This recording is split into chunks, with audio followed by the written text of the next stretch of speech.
Yo, what it is, we is back. Houston, they finally get a third and short. We back. That like button, Cash App, Tommy Townsend, PayPal. Birthday, mate. Yeah, went in from deep in his end zone the first time. Torrey Portson want to support the let this one platform. bounce. My birthday today. Hit the It Cash App. check out. Straight up. So the Support the Seattle movement, man. defense roaring early here, and the Seahawks will take over. Midway first quarter, up 7. Support the movement, man.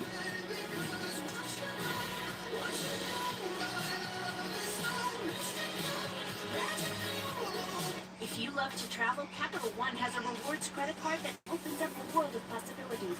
With Venture X, you earn unlimited double miles on everything you buy and get access to over 1,000 airport lounges Ball worldwide. out. Capital One, what's in your wallet? How can you make a child smile?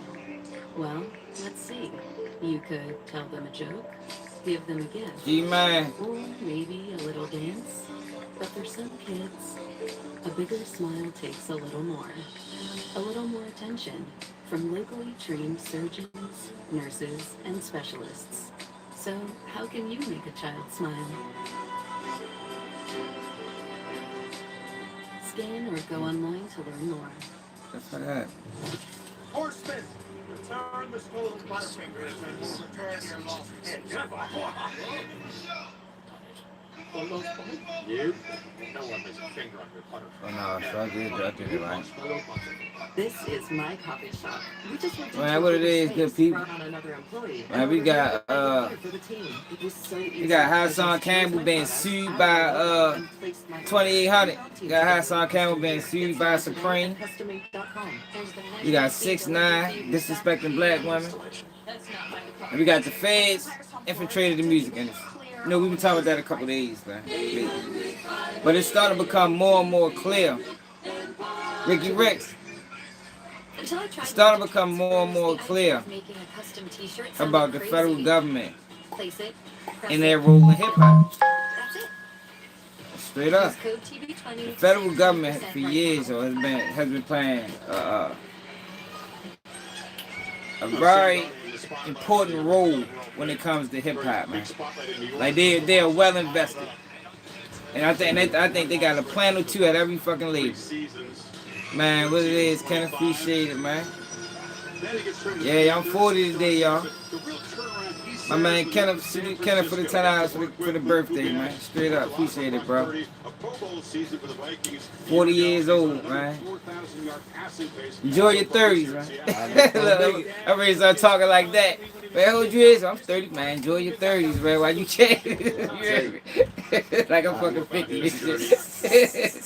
I mean, anybody in their 30s enjoy it, man. You only get to be 30s once. That's what I'm saying. Yeah. Hey, appreciate it, G, man. Straight up, though. Y'all coolin', y'all. I'm coolin', y'all. I'm still home. I know fucking PA public school's gonna be on my ass. It is what it is. Yeah, though, y'all, but, yo, what's going on with Hassan Campbell and Supreme? I was just ready to watch the video. The second downfield shot that Let me go back. Hassan Campbell did a video talking about it. Let's see what the fuck happened. Into Texas territory or Houston territory, and I talked earlier about Benny. I ain't feeling Benny. I ain't even feeling the people interviewing him. He was outside the tackle. Yeah, see, I'm ready to listen to what. So what he's saying? Hold on. Yeah, for grounding. Ever since they showed up, 8-9's been way better. Stats improving, obviously, since 23. If I Improving in every put something out there on the internet because I didn't do my homework, I take it down. Out of all these years, y'all know me to be on YouTube. When have you known me to go around just lying on people? If I said something and I didn't do my homework, Yo, are we clear, y'all? Really is very Let me know if we don't get clear, y'all. I apologize and I take it down. But when it comes to my life, why do I gotta explain? Or why do I even have to show paperwork to anybody when I show niggas the police knocking on my door, being served? They call it clicking through your progressions And then he experienced it in San Francisco. That's definitely all he did. Brock Purdy do it, lived in it with Kevin Yo, these O'Connell. motherfuckers be putting outrageous, wild claims on System that this. he executes now. Like, I think when it came down to Hassan Campbell, I was talking On to, this third down play. hey, whatever you say, Charles. They will move to six. I was talking about, God J.D. dang. George and Peter Schrager. Yeah, I was talking about my man Ham from Raw Do Podcast, and he filled me in a little bit. Yeah. And I do remember the video on Hassan Campbell said that Supreme got his big mother killed. That's an explosive allegation to put on the nigga.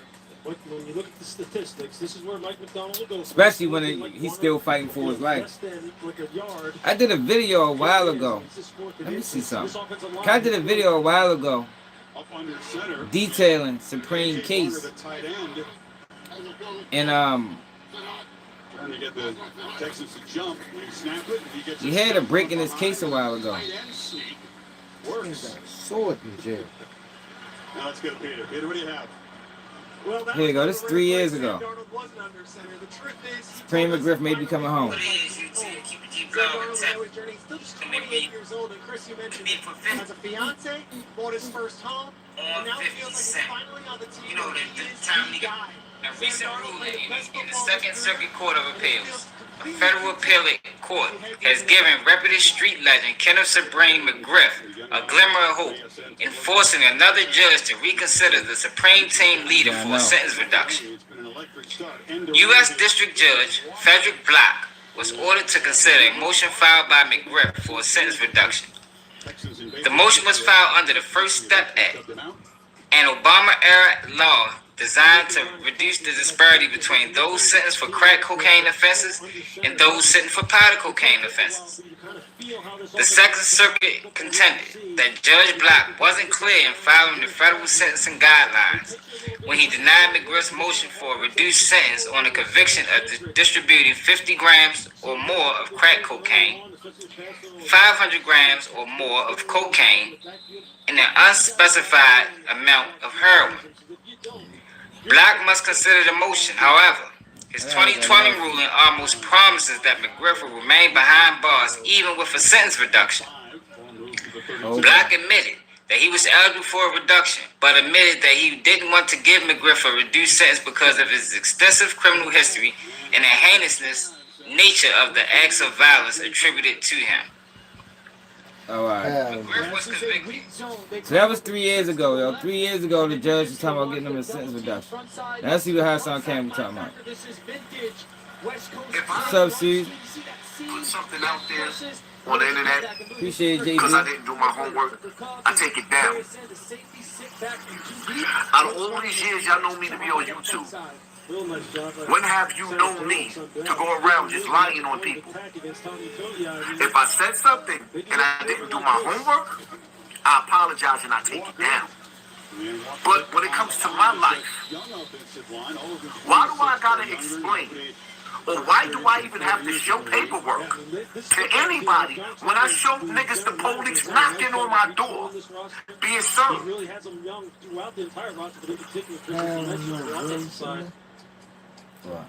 Do not pay your next car insurance bill. Repeat, do not pay your bill yet. So I found Anderson and Laster made the play, so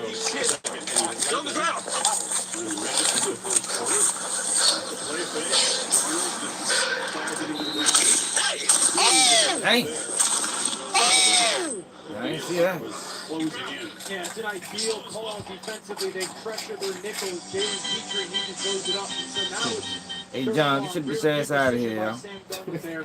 The big thing in this situation, if you're Seattle, you have to watch your edges. Both Daniil Hunter and Will Anderson are elite.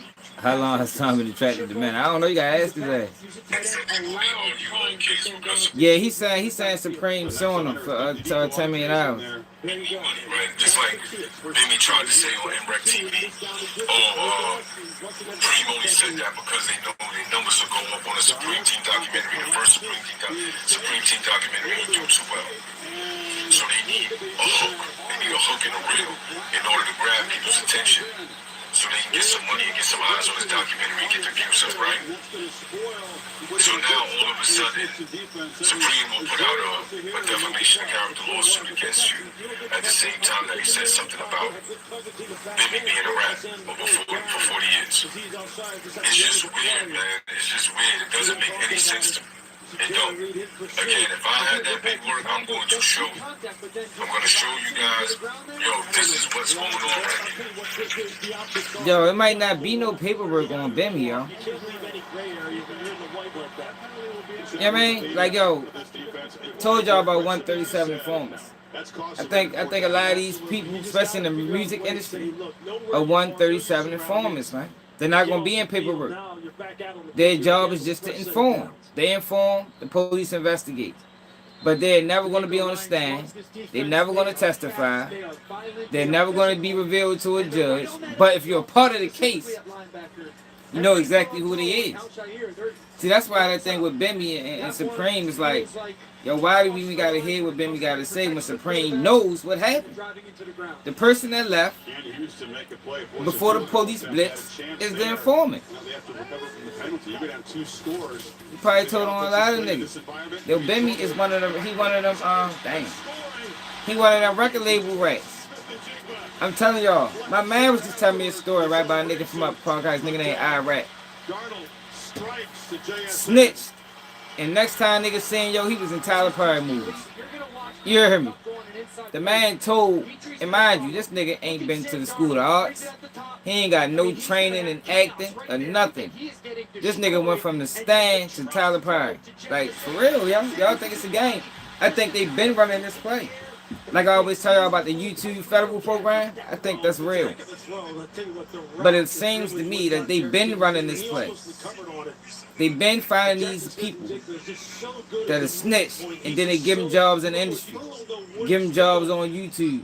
It's like a way to it's like witness protection. You know what I mean? You can't snitch and stay home. So what we'll do is we'll give you enough money. You know, we'll run you through all our channels, and the Vlads, the Adams, the academics, and, you know, in current day. But back in the day, it was the music industry. You know, we'll give you a job, man. You can be, you know, put you at the head of a label, you know, get some executive writer credits, you know, just to boost you up, yo, to keep you out the way. I think that's real. I think that's what they did with Bimmy. That's why he said he ain't sold drugs in years. After he caught them 2 cases and he started working, they got a new motive for him. We're gonna put you in the industry. Appreciate it, Queen, for the 10 hours earlier too. Hard Mo, what it do? 40-yard PAT here. He said it's like watching you know, it's you know, for Seattle fans watching the Mariners. I right from up Park Heights. He ain't been up there in a minute. Kind of how he talked about his route running, and it feels like that celebration is a shout out to a great Seattle. Yeah, he told years in like the early 2000s. Now some people may say, oh, maybe it's a play for money. Maybe Bimmy gave Hassan a call and said, yo, you know, let's figure something out. Because as you can see, Hassan ain't saying nothing about the whole Bimmy situation. Hassan been on 6IX9INE, pause, and now he's on Preem. He's on Jim Jones, pause. You understand what I'm saying? Usually, when something is trending, Hassan has something to say. But he's going to give his own intellectual perspective, which I respect. For this to come out now, saying that you got served papers, the defamation of character from Supreme is just off to me. Something doesn't feel right, and that's just my honest opinion. First of all, champ, you played yourself because nigga, you got my number, my nigga. If you wanted to see the paperwork, my nigga, you could have asked me for the paperwork. But you know that the paperwork is real, because you know I'm a real nigga. So instead, you just gonna throw shit. Yeah, real niggas is trash. I mean, if you go on the internet and you fake and stage something, yo, your real nigga card is revoked. You feel me? Yo, it's staging instance, you can no longer be called a real nigga, man. Yeah, hell yeah. That shit, he struck my page for that, Dexter. You know what I mean? And I done heard him on several occasions talk about how fucked up it is that content creators is striking other people's pages. He struck my page for that for bullying. paperwork, which is coming soon. But why would I have to show you the paperwork when the police was at my door? Y'all saw the paperwork in his hand. Y'all want to see the paperwork? Tune into Harlem TV. Donatello. If you want to see the paperwork, tune into Harlem TV and make sure y'all go subscribe and hit the like button over there. But you are right. You are absolutely right, champ. Something just ain't right. Out of all niggas that made videos that had something to say about Supreme, why me? You think I didn't ask that question myself, my nigga? You think that I want to be sued for $10 million? Hey, yo, you got on your platform and said the man got his baby mother killed, bro. Like, I ain't see too many people make that allegation. Like, that's a wild allegation, man. Out of all of the niggas that had something to say about Supreme, even the niggas that snitched on him, that got him doing life in jail, I'm the nigga that he want to take to court. You think I didn't ask myself that question 1,000 times over? You think I didn't ask myself, why y'all don't ask WAC 100 if this case is real? Why y'all don't ask WAC 100? How did he know last Sunday? He texted me while I was laying in the bed. I'm just joking. I'm just joking, you two. Nah, but the nigga texted me. Talking about, you know, you only got 10 days left, right? I looked at my phone because I don't speak to WAC. So I called the nigga. Why he always say he don't speak to WAC, but on several occasions he talking about WAC hit him. WAC text me, WAC called me. I think he do speak to WAC. He might be part of the program too. Yo, the more and more I learn about, you know, YouTube and the rap industry, you know, all things involved, I'm starting to believe a lot of these guys is agents. You know, I do. Dude. It's a little strange, though, that he goes back and forth with WAC online, but still WAC has enough courage to text him and inbox him and call him. Like, yo, how the fuck does that? You just accuse this man of getting your whole channel wiped off the map for a nice little minute. But you accept this cause? I'd have blocked his ass and changed my number. If it was real. You know what I mean? The other name was Magic. And a lot of people like the name Magic because... Man, he showed a little weak ass wound, man. That shit was phony as a motherfucker. I think that man went to the hospital to get his appendix taken out or something. You feel me? And decided to try to capitalize off of it. They said, son, that basketball's not going to go down here. This is football. What's up, WAC? Excuse me. What are you talking about? You know you got 10 days to respond, right? How you know that? So then I goes into my... Wow, what's up, Rain? Diabolical. Now I'm begging and pleading. Yo, could you help me? Because I'm afraid. I am, man. This is bigger than the lawsuit, my nigga. These niggas is diabolical. Yes, and now I am afraid. Because the niggas that I'm used to beefing with, they see you in the street and they air you out. These niggas is playing in court. I don't know what role WAC 100 plays in this. I don't know why I never spoke to nobody. I kept this quiet. Because I was waiting to see what the lawyers was going to have to say dealing with this situation. So I was sitting up there, I ain't saying nothing to nobody. Only a chosen few people knew what was going on with me. But you absolutely right, Chair. Something just ain't right. When a nigga like me, I'm the voice of the people. And some people, whether y'all like it or Who the fuck told him that? franchise. This will be the first year in the league. They didn't believe it until they seen me with a uniform. Who the fuck told him he's the voice of the people? What the fuck? These guys on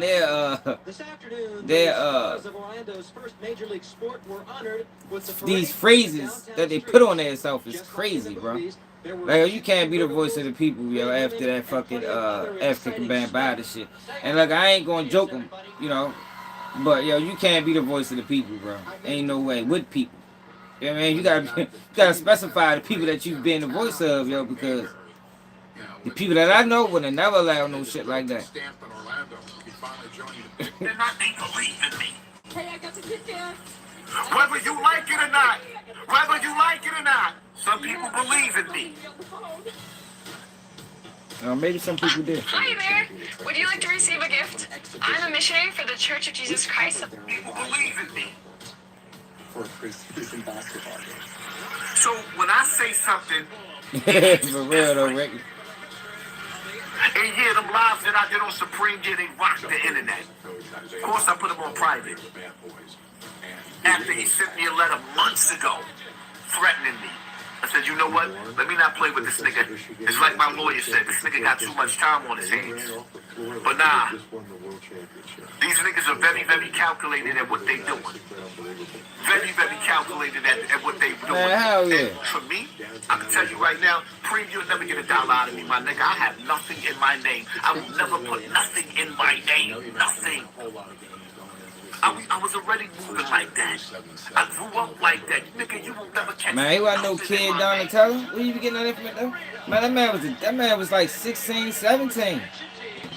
When he wasn't no, maybe it started as a kid. Yeah, but it's pissing him. It's pissing him with being bad as an adult. At least 18 years old. You feel me? Like, hell no. He wasn't no kid. You will never get $1 from me. I think so too, Dexter. I'm not even going into Preem. I'll save Preem for my live. Believe me when I tell you. Because he done opened up a can of worms and I'm not going to stop. I'm not going to stop. But yeah, I know a lot of niggas feel a certain type of way. Because everything, it's like a silent competition going around on YouTube with niggas that don't even compete with me. Niggas that don't even compete with me. I don't even understand how you got YouTubers that came on YouTube after me. And platforms that I've been on, they want to be on. Topics that I talk about is what they deal with. I do reaction videos, now they do reaction videos. I mean, I understand. I am that nigga. I am that nigga. Whether niggas like it or not.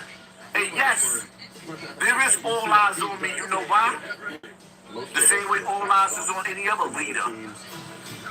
When you love your people enough to use your voice for them and go against the grain. You niggas is working for the colonizer. Y'all on the front line for the devil. I'm working for the Most High. Using my voice for the people. Appalling your pain. And some people just don't like that. But whack. Hey, yo. Why you so quiet? Yeah, he tell you the first one to do a reaction video. That's all I get. He was the first to do everything. He like you say, he's Soldier Boy for real. He think he the first one to do every motherfucking thing, man. Why you silently in my DM telling me that I gotta go to court and I only got 10 days left, whack? Huh? Why don't y'all ask SWAT 100 how he knew I was going to court instead of calling me a liar? Why don't y'all ask SWAT 100 how he knew I was going to court with Supreme instead of me calling me a liar? And if this topic is so big and everybody's talking about it, why Wack wouldn't have nothing to say about it? Why he didn't let the people know? So, Chip, when you said why am I so quiet about it? Why would I want to open up my big fat mouth and tell the world that somebody's suing me for $10 million? So other thirsty niggas out of the blue could just decide, well, I want to sue the nigga too. Just because they ain't got nothing better to do. Alright, so what he's saying is, so this been happening. Yeah, he was. But he said everybody stole his style and see, like I told y'all, I didn't come on YouTube looking at none of these people. Like, for the people I watch, I told y'all, I came on YouTube really talking politics. You know, I ain't like how it was black people that was representing us that wasn't us. You know, like the Hodge twins, like Candace Owens, like, you know, it was a number of them different people that was on YouTube and they was just spreading falsehoods. This is around the time of the sit down and George Floyd and when all that shit was going on. Good afternoon and welcome to the NBA Draft Lottery. Yeah, hell yeah. That song wild. He say some shit I agree with one time, sometimes. Yeah, but I can't do the plays. I can't do the plays, y'all. Once I catch you running plays, you lose me as a supporter. The third pick in the I can't look at you the same. NBA draft goes to the Minnesota Timberwolves. Can't look at you the same. Suddenly, we're down to the final two, and ours has not been turned. So I don't agree with her son. I'm also not going to make fun. You can feel Like, it. taking advantage of him as a child. No, I ain't gonna make fun. I ain't making fun of y'all. I don't never make fun of that situation. But I don't think it was what, like, there was pictures of him African Bambaataa as adults. The second pick in the 1992 NBA draft goes to the Charlotte. Hassan Campbell, African Bambaataa. That means that the Orlando Magic will pick first in the 1992 NBA draft. I remember just leaping out of my seat, rushing up to the stage. David Stern, the commissioner, gave me a big hug. I think he was genuinely happy for us, you know, a new franchise. I see you're already holding the jersey. We got jersey number 1 on it. And what did it say on the back? It says O'Neal. It says O'Neal. Obviously, obviously you would like to take Shaquille O'Neal. You're telling me you will take Shaquille O'Neal despite the possible problems in signing him?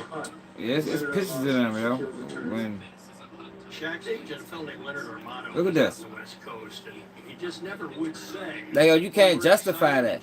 If that man was molesting yo, like, yo, come on, bro. Like, what the fuck is this? He a grown ass man, bro. Like, you can't really justify that. You feel me? Like, yeah, you can't really justify that, yo.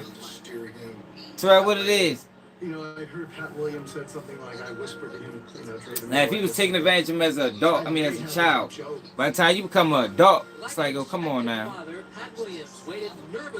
He said, "Would make fun of him." I think so too. That's really what I think. I think they was in a relationship. I do. I ain't gonna lie. I do. I don't think you can justify that. You know, now J-Mane just went off too, y'all. J-Mane, before we get to 6ix9ine, J-Mane said he going broke. He can't buy his daughter no clothes because people stealing from him. There was no rookie salary cap, so you could go for whatever you could get. Said people stealing from him, man. He went off, spitting everywhere. Report that page. And I would ask him the same questions. Report that page. Y'all letting these people steal my fucking money. Why is this shit happening to me? Break this shit down for J-Mane. When J-Mane need a hand, who the fuck can I call on? Who can I call on? J-Mane, you ain't do this. J-Mane, you ain't do that. But y'all see them stealing my fucking money, bro. That FYB J-Mane Wolf's page, bro. Y'all see them stealing my shit, bro. And y'all steady watching the fucking page, bro. Y'all letting these people steal money right out my fucking daughter's mouth, bro. I can't send the amount that I was sending to my daughter every fucking month because these people stealing my fucking money. These bitches preying on my downfall, bro. Break this shit down. Know when that happens? Know when that happens, y'all? When you align yourself with them people and you get them motherfucking creative control over your social media accounts. Yeah, man. You say you think he running the play? He could be. I don't know, yo. He look kind of serious. You know, I was thinking he might have been running the play too. You know, because he need to gain traction because, and here's another one I told. Just like when I told Aunt Glizzy. Yo, these characters run out. You understand? That's why it's better. However, it might take you longer to get to where you're going. But it's always better to just be yourself, yo. At least by the time I get wherever I'm going, the people that rock with me because of me. You understand? They ain't rocking with me because I'm out this bitch portraying another image of somebody else. Or you know, and plus you like it gets tiring. And I think it gets stressful. They had to be in character mode. You know, because I run across people in the streets. And when they see me in the streets, I gotta be, I am who I am online. But if I was on here playing the character, and then they see me in the streets, they be like, dang, yo, what the fuck, this ain't even, like, yo, you know what I mean? Unless I put that character back on. And that's what these guys gotta do. They gotta play a character 24/7. Get all the way down. Motherfuckers in my inbox, J-Man, you ain't do this. Shut the fuck up. Shut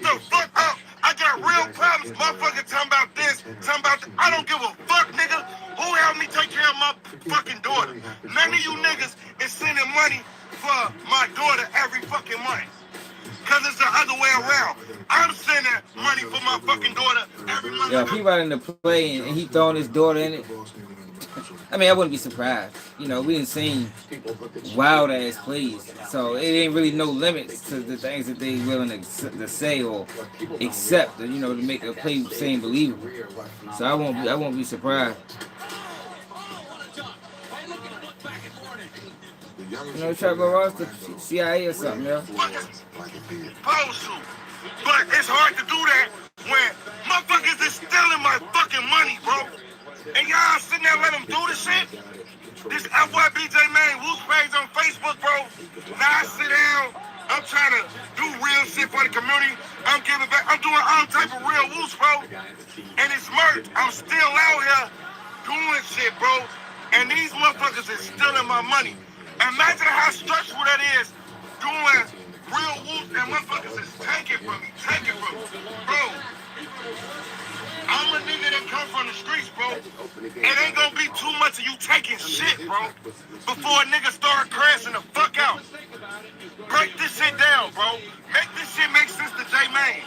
Motherfuckers always want something, bro. Motherfuckers want J Main this. He probably signed the deal, yo.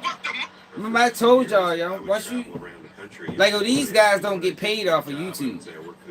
Though when they sign these deals, they basically sign over all their fucking social media pages. So, I don't know if he been stolen from or not.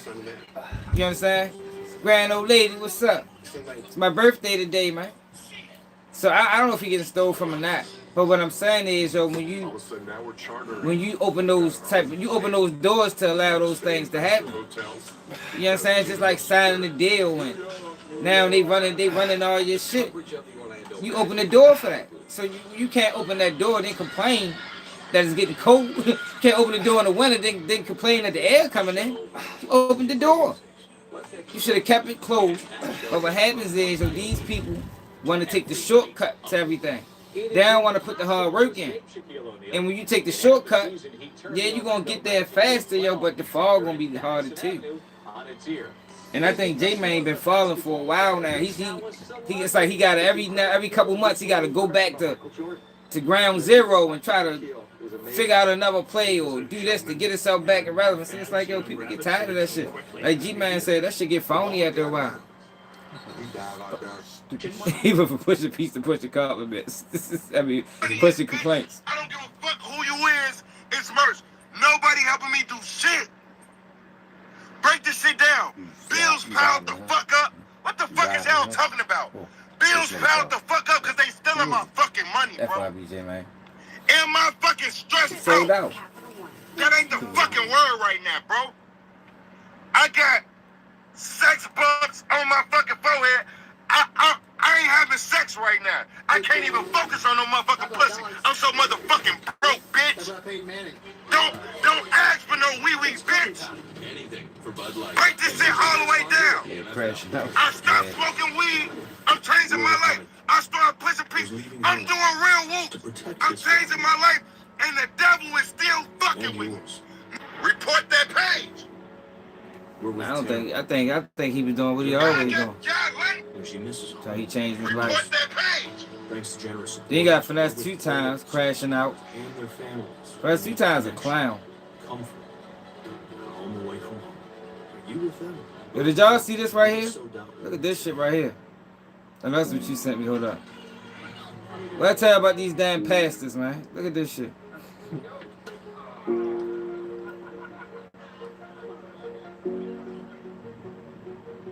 Look at this. Amica Insurance is proudly customer owned. We know what keeps you going, and we work harder to protect it. Trump considering pardoning Diddy as early as this week. Too boring. Ugh. No. Why? The worst. Ooh, that's so bad.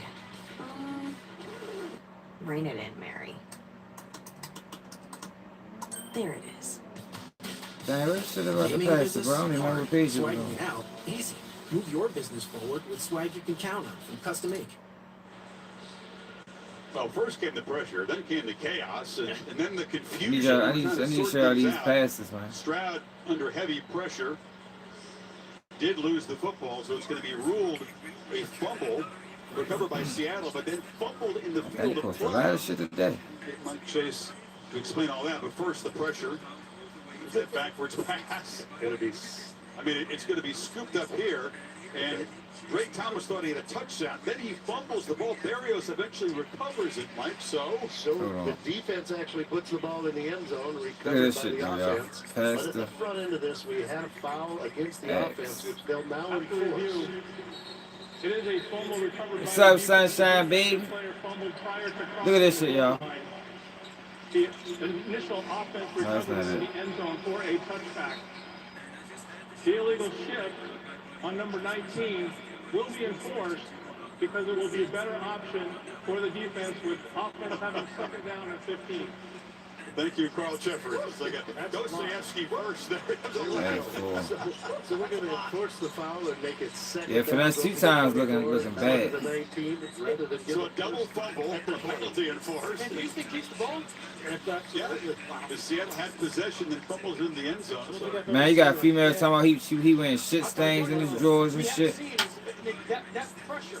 I mean, Marvin that's Wyman. what wanted this offense for the better part of a year and a half is he had 3 offensive Look at this, y'all. blocking one person. The middle linebacker, Ernest Jones, completely I, Roberta McCoy, given faith and stand in unity with the vision of Perfected Church of sowing this seed of $1,000 plus $235 and receiving the blessings to come to all that participated. Now that's only $1,200. Yes. Y'all not listening to what I'm saying. If you have 1,000 plus 1,000. Well, I'm gonna work on the other 800. Well, that ain't what I asked you to do.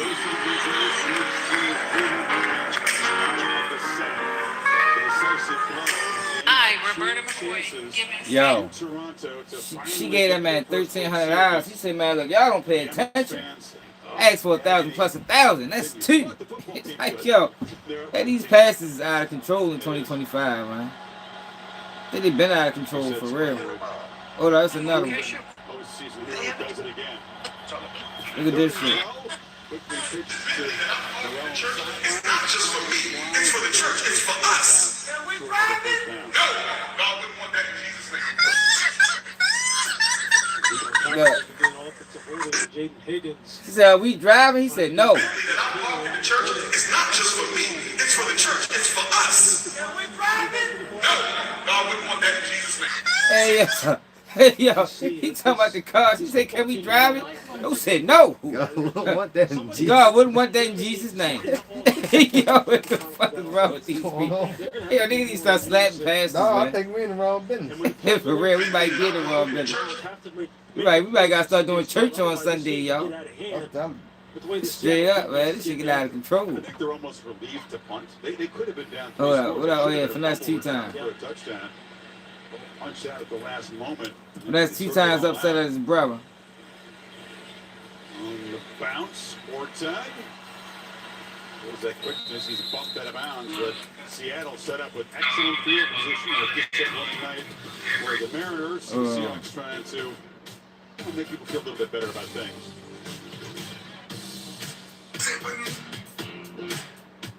Didn't Dirk drop something? Man, free the voice, man.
Well, at least I checked I'm gonna smirk. and saved hundreds. Was it worth it? Man, free smoke. The NBA know that things feel like they're going well, but we don't. know who's gonna Alright, but finesse 2 times. or who will shock the world. Motherfucker finesse 2 times. Will it go down in In the last couple of days, man, finesse 2 times are having a hard way to go. We don't know who's turning up A courtside. female exposed him having shit stains. But we do know that for opening week, Christmas, finals, and everywhere in between, there's one place to call home. Stop playing with me. Now, yo, grown ass man having shit stains in his drawers is crazy. Did y'all hear about that? Yeah, I ain't feeling that shit, man. These motherfuckers is weird. So this finesse 2 times. This how he'll be walking around, y'all. Grown ass man. Strong connection to the Kubiak family. He was a player for the Texans, a rookie linebacker. Gary Kubiak, who's the head coach, has a pretty distinguished set. Kyle Shanahan, Mike McDaniel. So I guess his brother did an interview. His whole family is mad at him. Robert Saleh was a defensive assistant coach in his brother did an interview talking about Eddie Weaver. He ain't fucking with him. And why? You're the Houston Texans right now. Speaking of defense, you've got to find a way to get your offense the ball on the plus side of the 50. You got to get a turnover here. Should be a run. Can. 2 safeties deep. No love. It is a run to Walker, and it is aggressively shut down. Penalty marker on the field. Walker was dropped for about a 4-yard loss. Amari Lassiter was there. Little Clint at the practices. I was there. I think a year after that photo was taken with D'Amico and Coach Kubiak. Little Clint Kubiak was often at practices, and D'Amico had a great experience with this offense. Clint Kubiak was the first guy that Mike McDonald met with when he was interviewing offensive coordinators. Number 97 defense. 15 yards will be enforced from the maybe like 12. Automatic first down. When he was interviewing offensive coordinators this offseason and understanding training the right way, and how his father kind of really taught him how the art of play calling. Hit that like button, y'all. As a whole, as a play caller, and D'Amico knows how hard and dynamic this offense is to defend schematically. When you get in a really good play calling, that's been that way so far this year. Try to charge all on federal. You can't do that. I'm gonna go to the feds. There was no little told me out his mouth. This on my grandmama, on all my kids. Man, all of us gonna have to go to jail. That man told me that just like that out his mouth. That hurt me so bad. I looked down. I looked at YP. I said, bro, don't let me go to jail like that. I said, to my brother right here now, my blood fresh. This family now ain't got no feelings. Ain't never been to nobody in jail. Ain't gonna go do a thing. Versus YP Double and been to the penitentiary and did up. Yo, YP Double said, man, you ain't going no jail, fam. I got you. You ain't going to jail. See the fury with which they're you know what I did, y'all? I went home. Down here is critical. Field position in every single score matters. So he mad at his brother because his brother ain't take the case for him. Out here until they can get some points on the board. You go down 3 scores against this defense, the way it's playing here at home. Like that. I still don't know if you can recover from that. Against these defenses, neither side has converted a third down yet. Both are 0 for 4. Darnold delivers a throw to his sideline. Y'all see the documentary on the last hours of Juice WRLD? Found some room there, picked up 19. This is really good. Look how quickly they break the huddle, sprint to the line of scrimmage, and how fast this ball gets snapped. 1 Mississippi, 2 Mississippi. Center puts his hands on the ball, and that gets snapped quickly. You're trying to beat any type of pass rush or pressure, and it forces the defense. Man, Finesse looking wild, bro. I ain't gonna lie. If you're Derek Stingley Jr., you're playing middle field. See, man, his haircut particularly out of his family. He might be, yo. Finesse a wild ass dude, man. And running back as Cup takes the handoff. Soldier Boy on another rant too. He overshot Jackson Smith and Jigga, and Kalen Bullock makes the pick. Where the fuck is that video at when he was going in on his brother? Trying to get a spark here and stop the bleeding. It absolutely is. And sometimes you wonder, sometimes offensive coordinators, they get a little tricky when they don't really need to. They try to go deep in the back. Yeah, he had me fooled for a while. I mean, but once his paperwork came out, he told when he was a kid. I think his mother made him tell. misses the star receiver badly. And Bullock, the first takeaway tonight. Texans take over, needing desperately to get this offense going.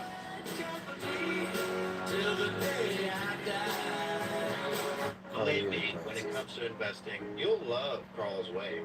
Take a left here, please. But there's a... Carl's Way is the best way. Is it? At Schwab, how I choose The fuck this nigga got on? Why he got on? Why he got on Abraham Lincoln wig? Man, the same night you called me, man. That's loyalty. That's trust. Yeah, niggas gonna hear about that. Niggas gonna hear about that. Nigga, I wasn't playing about my brother. Nigga, I love the fuck out my brother. Nigga, I ain't playing about him. Everybody know that. But you ain't got no loyalty. Nigga can't trust you, period. Nigga, the same night, nigga, you jump back out there one and you hit that ground, nigga, we was together around on E. We sitting looking at each other to my mind. Next motherfucker we see. Yeah.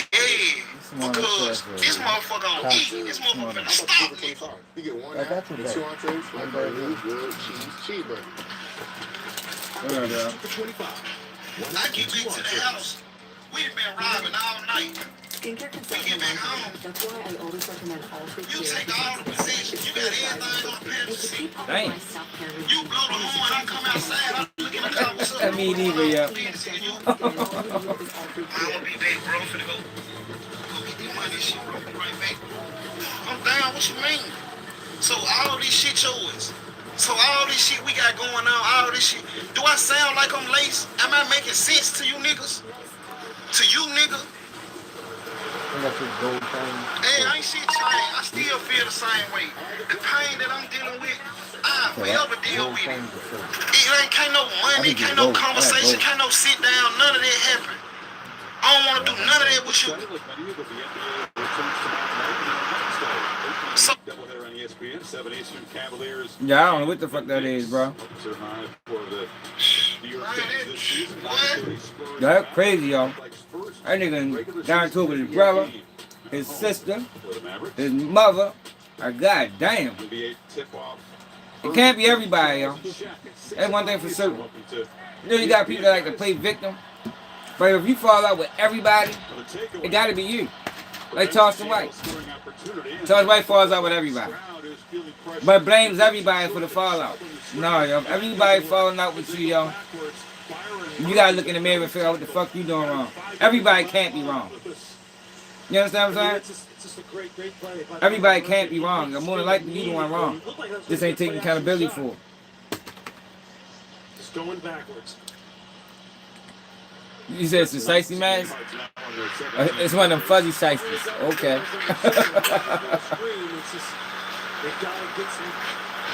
I look at the shit in the car, I'm like, we done hit for all this shit tonight. Get what you tell me, cause you know I'm a young nigga. I'm gonna be back, bro. I got you. I'm a woo. He left his gun in the house. I'm at my mama's house. So I go back in the house, I look in the cabinet, I see the joint. So I go hide the joint in the backyard. I go throw it under the couch. It was a couch in our backyard that was tilted over. The whole time we were living there. I go throw his helmet under the couch. I come back in the house. I tell my mama what happened. That's how you know I'm a real nigga. I'm probably about 16, 17, 18. I go throw the joint under the couch. I'm like, look, ma, I just put this shit up. I'm gonna teach his ass a lesson today. Trey, what you gonna do? What you trying to sell it? I ain't chill, mom. I'm not finna sell nothing. This nigga finna start playing on me. Like I ain't have my motherfucking life on the line out here with this nigga. That's where it started it. Bro, when you first wrote my first song, it's called Reasons. YB Reasons. When you first wrote that song for me, bro, you told me, bro, I can't write for you no more, bro. I gotta focus on myself. That day forward, I knew you was a hater. From that day forward, I knew you didn't want me to have shit. I was the nigga riding around with goals in my mouth, whooping these lows and doing my thing, so you was envying me the whole time. When you were coming home from jail, getting out the feds, you had a grudge. Now I'm forcing niggas to bring it out. Now you can't go to an interview without speaking about my name.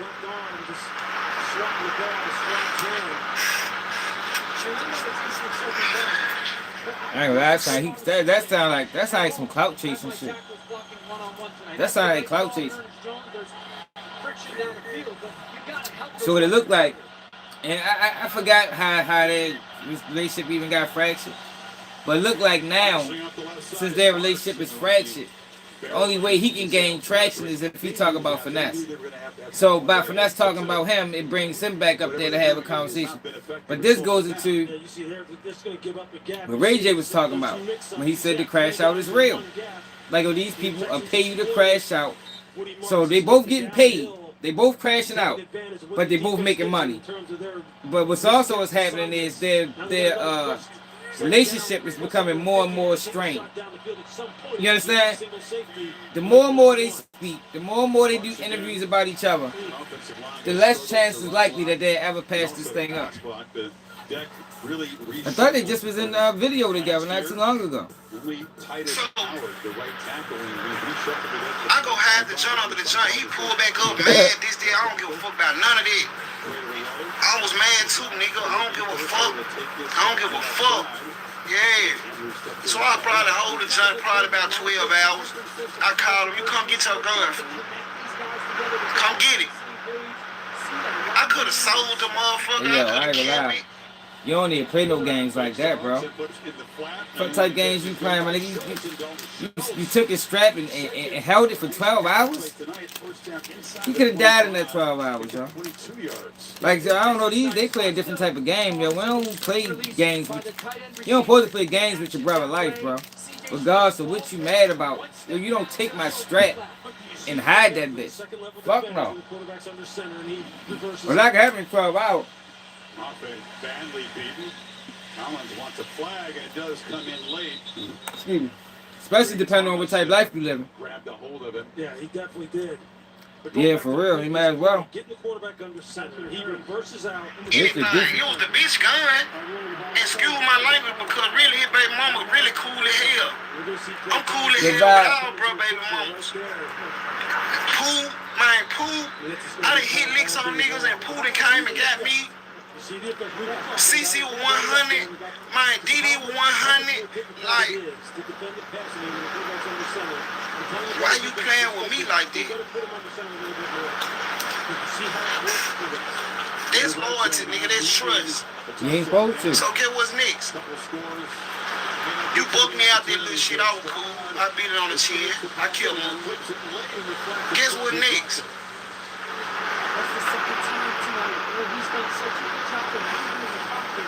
And he's got the ball out to forward to the Eagle College jump. This is go to die. And now it's pocket movement. He climbs up and goes to escape. His vision is up, and then it's right in trouble. It's a little bit out in front of the man. You disappointed me, homie. You disappointed me, homie. And I'm going to tell you why he moving like he moving with these females. Like she said, nigga really got a big heart. You kicking this pimping shit. Let's be real, bro. Let's just get into it, bro. You kicking the pimping shit. Back when you were pimping and shit like that, nigga, when you had Pooh in the club and shit like that, and you had your jeans on and you had the big belt buckle. You remember the time we used the word the big gold buckle with the big gold shit around the side? That's what he used the word around his waist. He'll tuck the gun in his pants, in between his legs. You know, he was kind of big at the bottom, so you really, the security will tap on him. But he already finesse.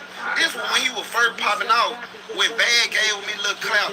And that's what I be saying, like, nigga tell me I'm doing shit they want. Yeah, bro hating, y'all. Like, a lot of things he's saying, it's coming off as hate. You know, this is the first time, you know, you came out when Bad gave you your little clout. Like, why are you so worried about the wrong shit, bro? Because you going live exposing shit about niggas that was giving you money. You ain't never gave me shit. Anything I ever did for you, I worked for it. And this is majority of the time, nigga, I worked for it. You ain't give a nigga shit. You must forgot about Huntsville, Alabama. But I'm gonna get back to that. I'm gonna get to that too. Cause we talking about loyalty and we talking about trust. When you went to jail, you were fucked up before that. You was over there with CC over there with your baby mama and shit. I'm sure you'll tell these type of stories. You done made it to where you going now, so but let's take it back cause people don't know. You were fucked up jumping in the van with Black Youngster and them and bagging them and shit when we were going on the road and shit, going out there with these folks. I see, like we was. we were doing so much illegal shit. Like, we could be on the music shit, and I could see a nigga loafing and be like, bro, what's up with this nigga, bro? You know, hear me? That nigga look like yeah, I want him. My mind was fucked up. My mind was fucked up behind this shit. So, CC really hurt your heart. When you went to jail, you tatted CC name in the back of your head. That was this man baby mama. You done got pregnant. Now I got to go push on him because he playing with you. Ain't none of these niggas are honorable. God damn. Like, yo, you gotta stay away from this type group, this type of friend group. They out there robbing, messing with each other, baby mothers, stealing. God damn. I gotta fuck with them niggas. Them niggas are telling on. They probably all, that's why Finesse told. They probably all telling each other. They probably got that Rallo shit going on. That fam going shit.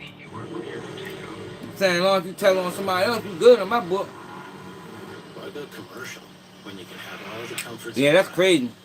I ain't let my brother get jumped by nobody. That was why he let his brother get jumped. You get this girl pregnant and you go to jail for it. And ever since then, you sending her money, getting her a truck, putting rims on her truck. You doing all this shit from jail. Might not even let my brother fight one-on-one. If you got to move on the K2, which I can confirm, you know, my nigga now, we was really, you must forget, I'm the nigga that's over there with Nitty while we got this motherfucking presser. And you know what I'm saying, nigga sizing this shit down to this little. So you can get that shit in there. So you ain't lying about that. Yeah, he was bumping in jail. But you sending this money home to this female, and you find out she fucking with somebody. Now you get out here and drag everything else. Your feelings really hurt. I mean, come on, bro. You my brother, bro. I'm a good nigga. I know that I want to be one woman. I know that I'm not no pimp. I don't represent that. When this was famous in our city, this where we come from. This shit like selling candy. But I don't label myself no pimp, because once the people find out I'm not really a pimp, then that's the end of it. So why niggas making it seem like it was just a whole lot of trapping going on? Niggas that grew up trapping for real, taking care of families, and really taking chances early, they learned their lessons early, bro. They went to jail, did their time, and they learned how to move with their family, or with the streets and with hoes and shit like that early. So if you got a gift and you know how to put these words together, just praise that. No, but you can get the legs, you can get the eyebrows. Praise that. Ain't nothing wrong with that.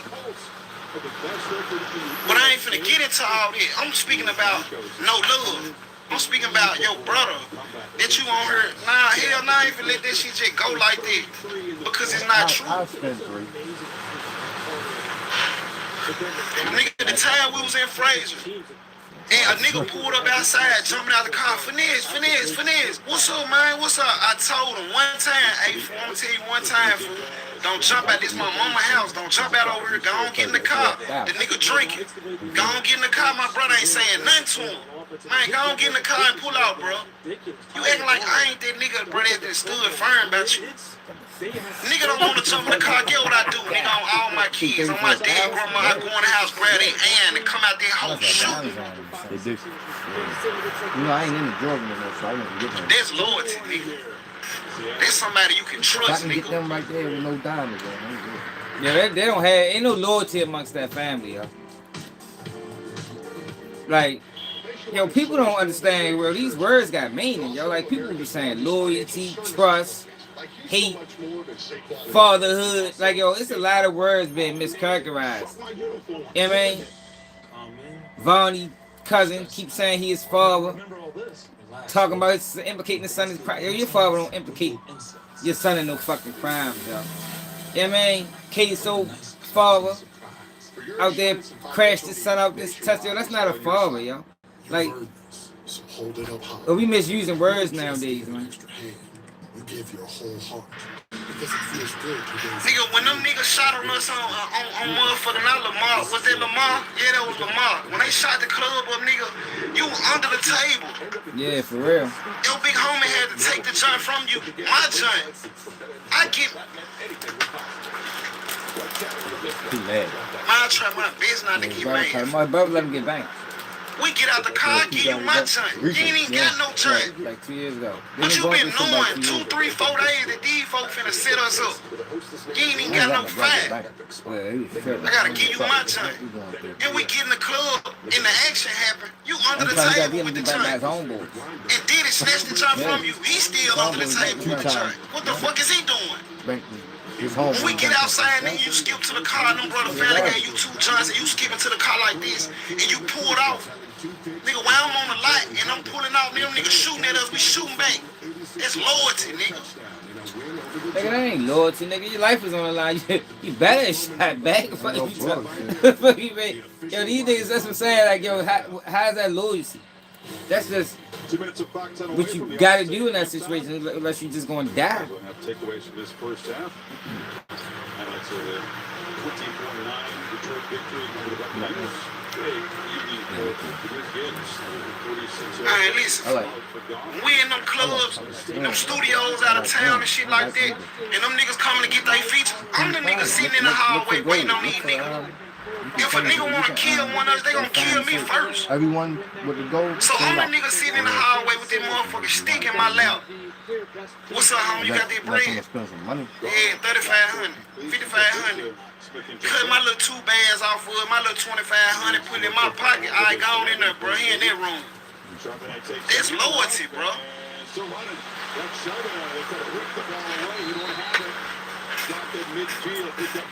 Come on, fool. You got Big A riding around in cash cars. You got Big A wearing jewelry, and ain't these niggas about to sell Brazy your chain. But now it's welcome home Brazy. Look how this shit sound, fool.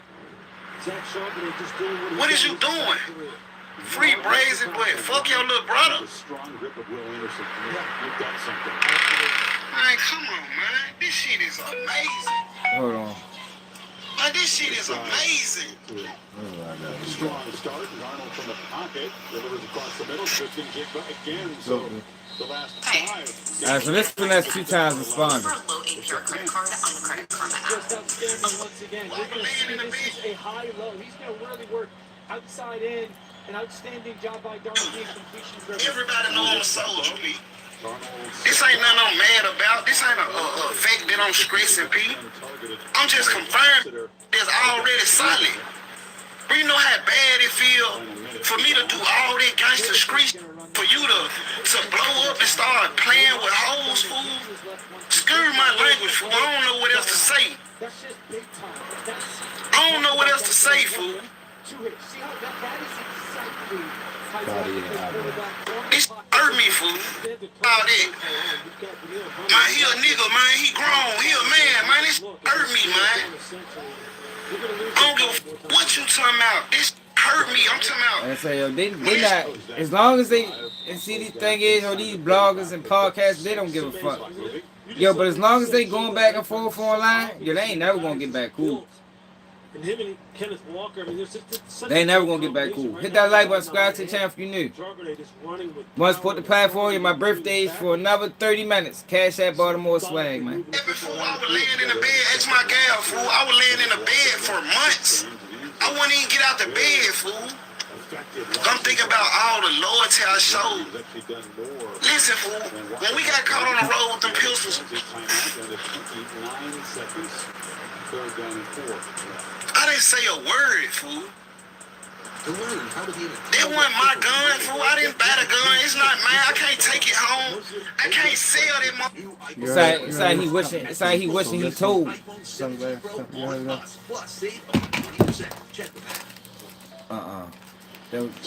like he wishing he told. A little greedy, a little aggressive. No, Look for more here. No, I mean, it's 3rd and 4. I think you're trying to be, you're expecting man coverage. You got to block their edges. The big thing is, Chris, if you convert here, it's an immediate. Can't we find the safe? If you're Can't flip that out. No, they ain't letting me go. Reserve time's going to be huge.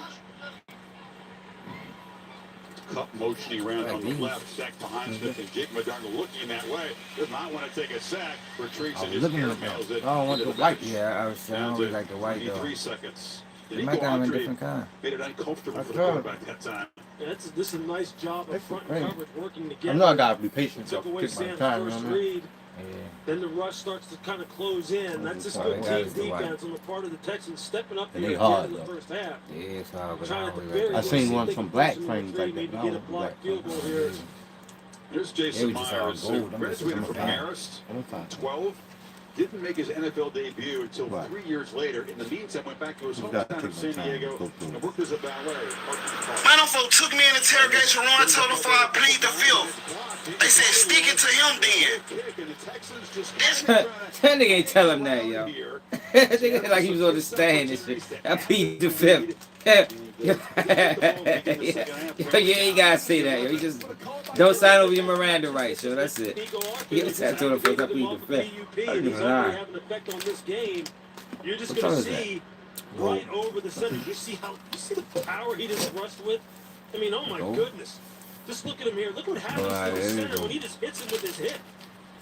I don't really like them. Get the big left hand up. I mean, that's how huge. This game feels like Seattle has absolutely dominated. When you look at the score, I mean, it's just 14 to 3. That's enough to trust. That's enough to trust, my nigga. Hold on, I ain't through. Take points off the board, and now you remember that night my cousin denied you, nigga? When that broad put you up on his lick, and before you come get your little brother, you tried to go get our cousin. You don't remember that night when we were ran around and your baby mama called E? You don't remember that? Your baby mama remember. We ran on E with these hammers. Somebody gotta get it tonight. You know what we did that night, nigga.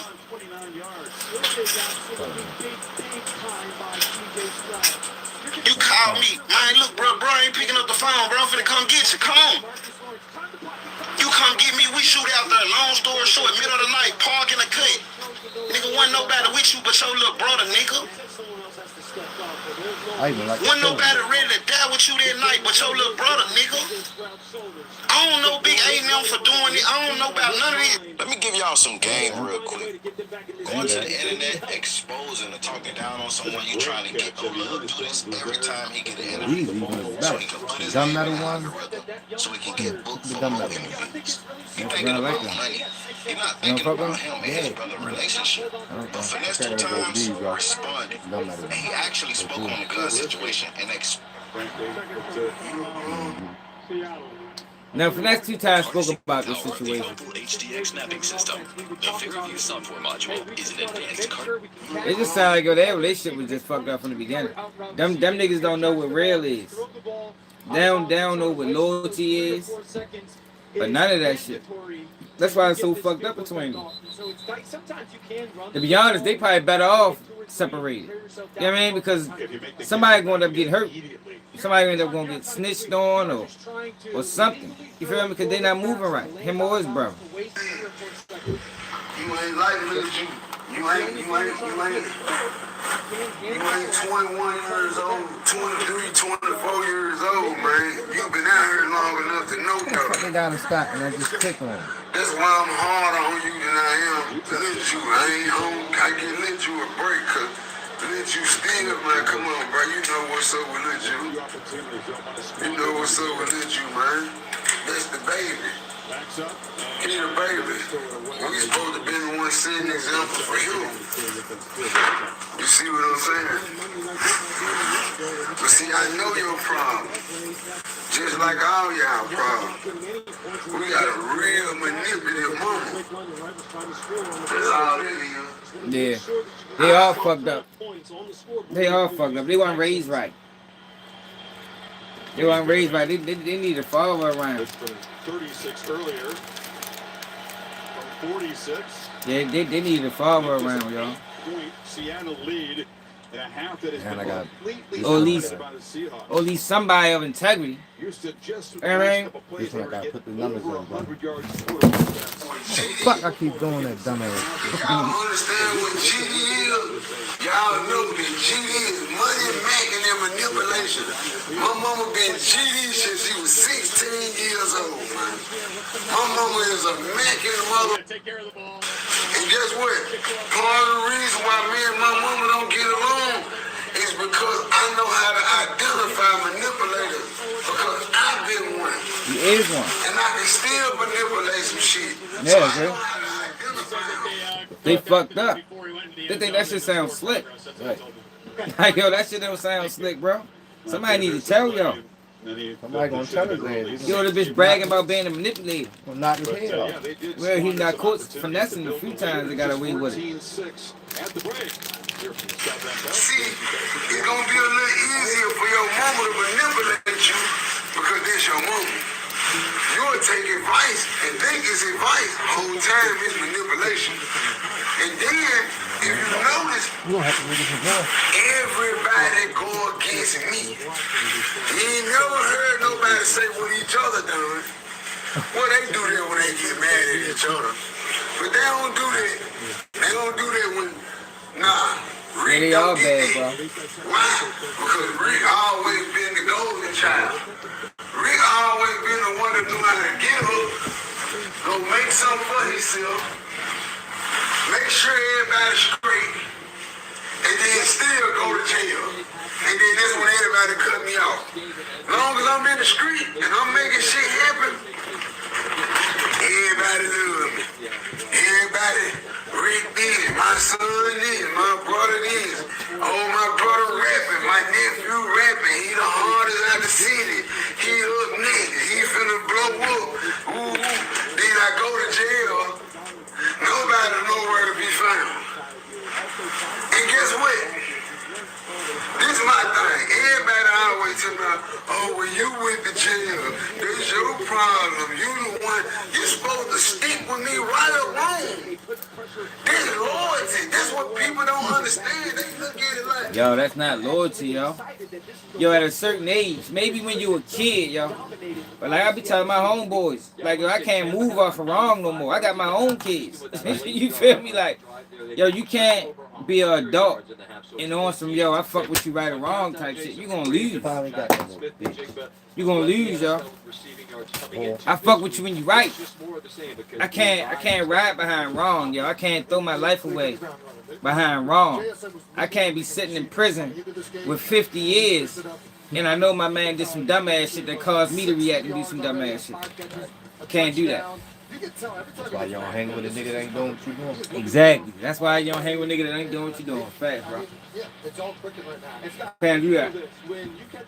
That's not loyalty, y'all. That's stupidity. If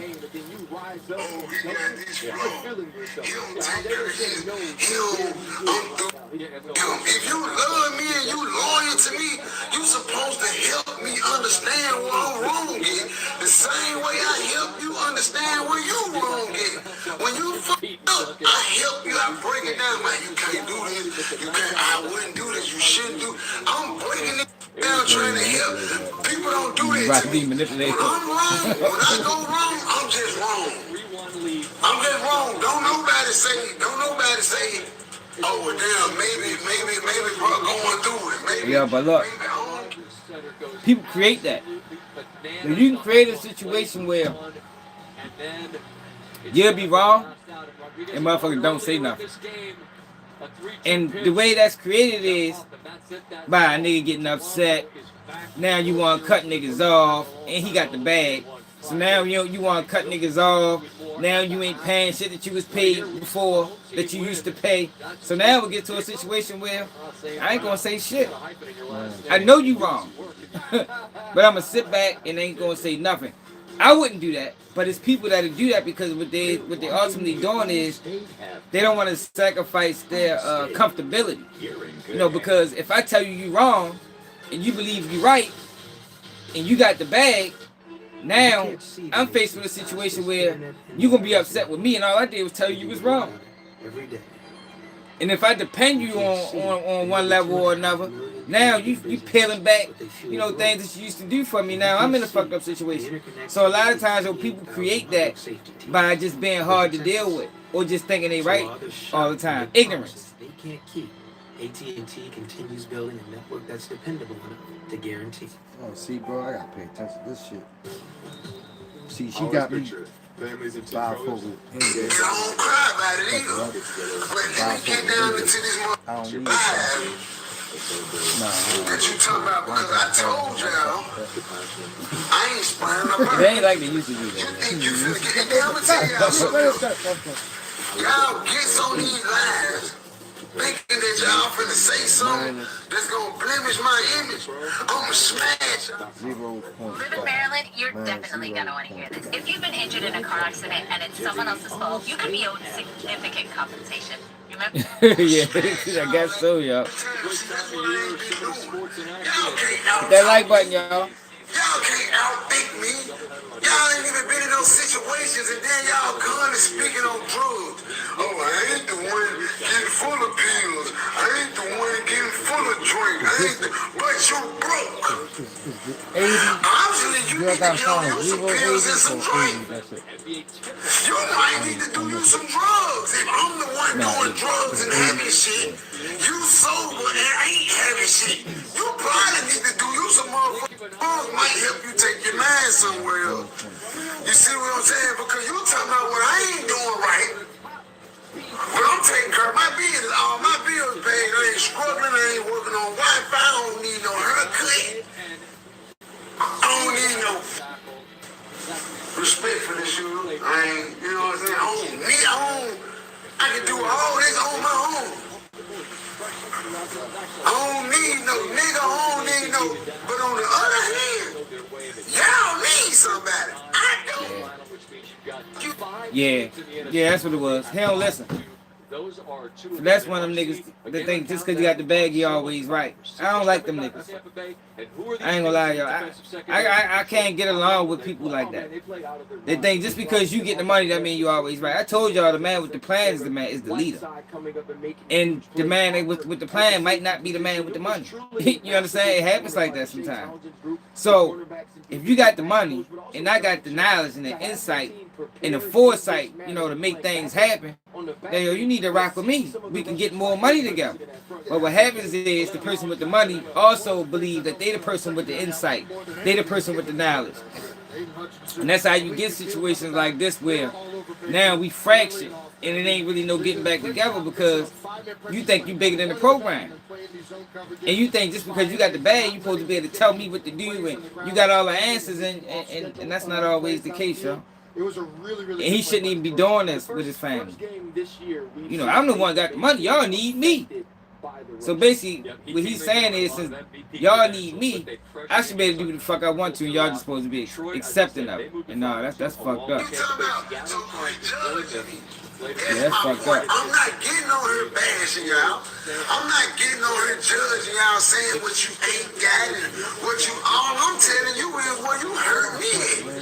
Now, let's straighten this situation out with these guns that you got caught up with a long time ago. Let's put that on the floor so we can go and nip that in the bud, because I'm tired of you bringing that shit up. I'm tired of you bringing that shit up. Long story short, right? Long story, this is before I went fed, so I'm safe to talk about it. Long story short, we finna hit the road. One of my little mans called me and tell me he got 5 for sale. He got 3 situations for sale. I pull up on him. I get the situations from him. This is before I went fed, man. This is for the federal record. God damn. This is before I went to the federal penitentiary. Hit that like button, y'all. Subscribe to the channel if you're new. And my birthday in 16 minutes. If you want to support the platform, cash app at the bottom.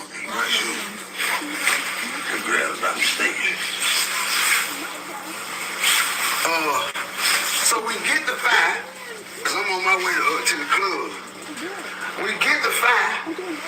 So I'm knowing I don't need nothing but 2-3 situations on the road, 2, 3 guns on the road, we don't need to go down there with no fucking artillery or shit, you know what I'm saying?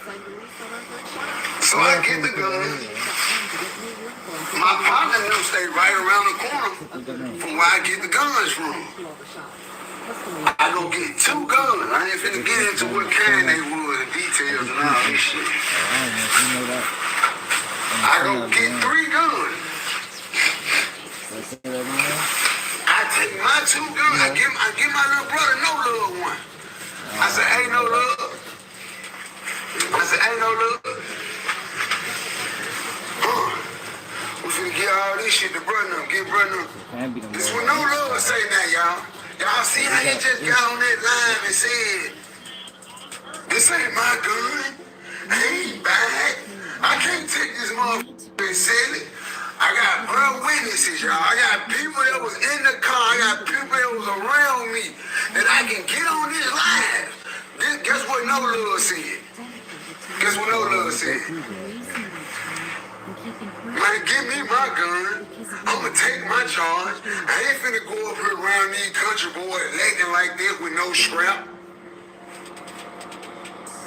Me, Darrow, B, and Double. I never forget this because it was tragic to me. B, YP Double, and Darrow. And Cece, my baby mama, was all in the car with us. No love said, this type nigga I'ma take my charge. Give me my gun, bro. Hell no. I got my nigga YP Double. He already on security. He already gonna take responsibility. Now I said, I can speak on this because it's old, y'all. This shit super old. 5 years, 6 years ago old. So Double say, bro, I don't think we need no more artillery. We're just going down there to do one verse and get on back out of here. We don't need 4, 5 guns, bro. We don't need number 1 or 2 guns, bro. So I say, all right, leave that other shit here. But no, get 6. Hell no, I'm taking my gun. No, he really ain't supposed to be speaking on this shit like he's 10 years old. I don't think statute of limitations around out on these cases that he talking about. Not no 5, 6 years old. Now y'all know how we do it on the road. We smoking dope. A nigga doing it because I set it up to where if I was to get pulled over, I'm good. All my X's crossed and my T's got it. Yeah, he fucked up, y'all. You heard what he just said? He ain't got to set it up the way as though we good. He got to set up the way as though I'm good. So we riding and smoking. We got hella straps in the car. But that's fucking stupid. Yo, if we riding around dirty with an unregistered firearm, you shouldn't be smoking nothing. You shouldn't get up people no reason. Seatbelts should be on. Everything in the car legit. You should get up people no reason to ever actually get out the car and search that building. At all. And as the leader, you're supposed to make sure everybody's straight, not just me. That's not a leader, y'all. That's not how leaders operate. You just, if you're a Seattle fan, you're hoping that doesn't come back to bite you because man, we get pulled over, y'all. We get pulled over, y'all. We get pulled over. Since you want to bring this story up, I'm going to give y'all a real deal. We get pulled over. I'm in the middle, in the back, because like I said, my baby mama pregnant. So I let her get in the front. My nigga Darrow. They got to do that better to give them a chance. So he riding around strapped. You riding around strapped. Smoking weed. Your baby mother in the car pregnant, bro. D'Amico, the block field goal leads to extra points. I'm in the middle. No love right here. That was huge for us. Our team needed a big play, guys. On the side of me. YP Double. YP Double right on the side of me. Boom. Thanks so. Come on, man. I'm dressing, man. Come in. Come in. Oh, hold on. As soon as you get dressed, bro. I'm dressed, though. Come on, player. So, you want your chain, bro? So, 14-0 to really. Need a spot to refuel and recharge? This nigga's Motel 6 stupid. has budget-friendly hotels nationwide. This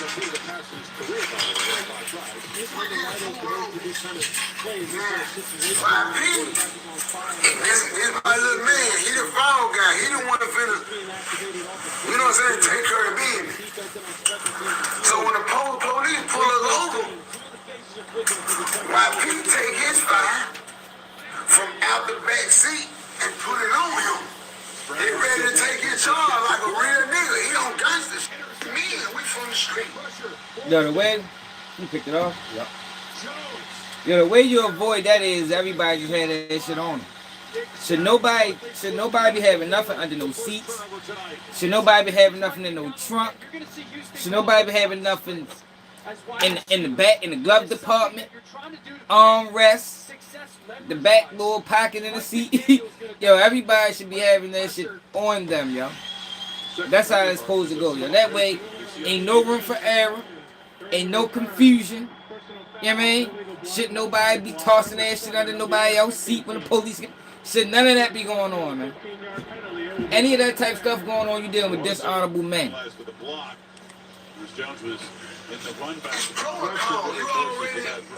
It's real nigga. This what's going on. Same way when Lil Mama was in the car with me and we... Yeah, for real. This how it's supposed to go. This real protocol, street nigga. And that's why I said, No Love is not a street nigga. He ain't done nothing street. He ain't been no jail. He been in jail for a gun. He ain't been in jail for fine that motherfucker. Go to jail for fine pistols. I don't go to jail for toting pistols. See, you niggas go to jail for toting them. You niggas go to jail for looking good with y'all guns. I toting pistols. I shoot pistols. Yeah, all my charges was discharged. I shot it. I wasn't just told me looking good with a mask and just...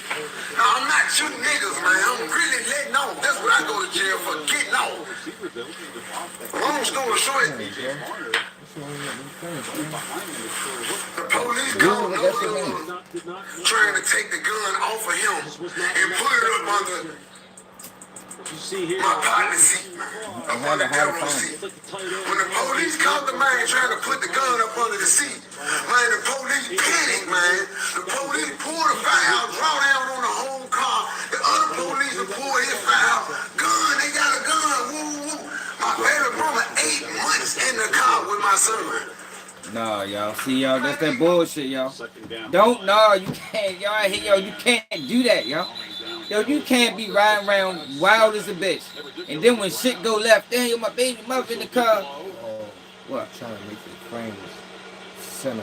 Yeah, that's what I'm saying. I don't know how you find it out. Yo, that you can't do that, yo. You ride around. Dirty as a bitch. Now the police pull up, panic. Now my baby mother in the car. Nigga, you knew your baby mother was in the car when you was riding around strapped smoking. You knew she was in the car. What the fuck you mean? That's not, no, you can't. Ain't no excuse now, yo. No, you can't use that as an excuse. My baby mama 8 months in the car with my son. Man, these folks had 15 squad cars pull up, got guns on the whole car, all because of No Love. They pump fake trying to take the gun off of him and put it under the seat so everybody can have a charge. What the you gonna put the gun under the seat for everybody? Guess what? No Love under the seat. So everybody got guns on the whole car, all because of No Love. They pump fake trying to take the gun off of him and put it under the seat so everybody can have a charge. What the you gonna put the gun under the seat for everybody? Guess what No Love told me out his mouth? I said, but you know you got that gun under that seat, they finna try to charge all of us on federal. You can't do that. I'm gonna go to the feds. Guess what No Love told me out his mouth? This on my grandmama. On all my kids. Man, all of us gonna have to go to jail. That man told me that just like that out his mouth. That shit hurt me so bad. I looked down. I looked at YP Double. I said, bro, don't let me go to jail like this. I said, my brother right here now, my blood fresh in this family now. Ain't got no felonies, ain't never been in nobody's jail, ain't gonna go do a damn. Versus YP Double and been to the penitentiary and did all. Yo, YP Double said, man, you ain't going no jail, fam. I got you, fam. You ain't going no jail, fam. You ain't going to jail, fam. Yo, what I did, y'all? I went home.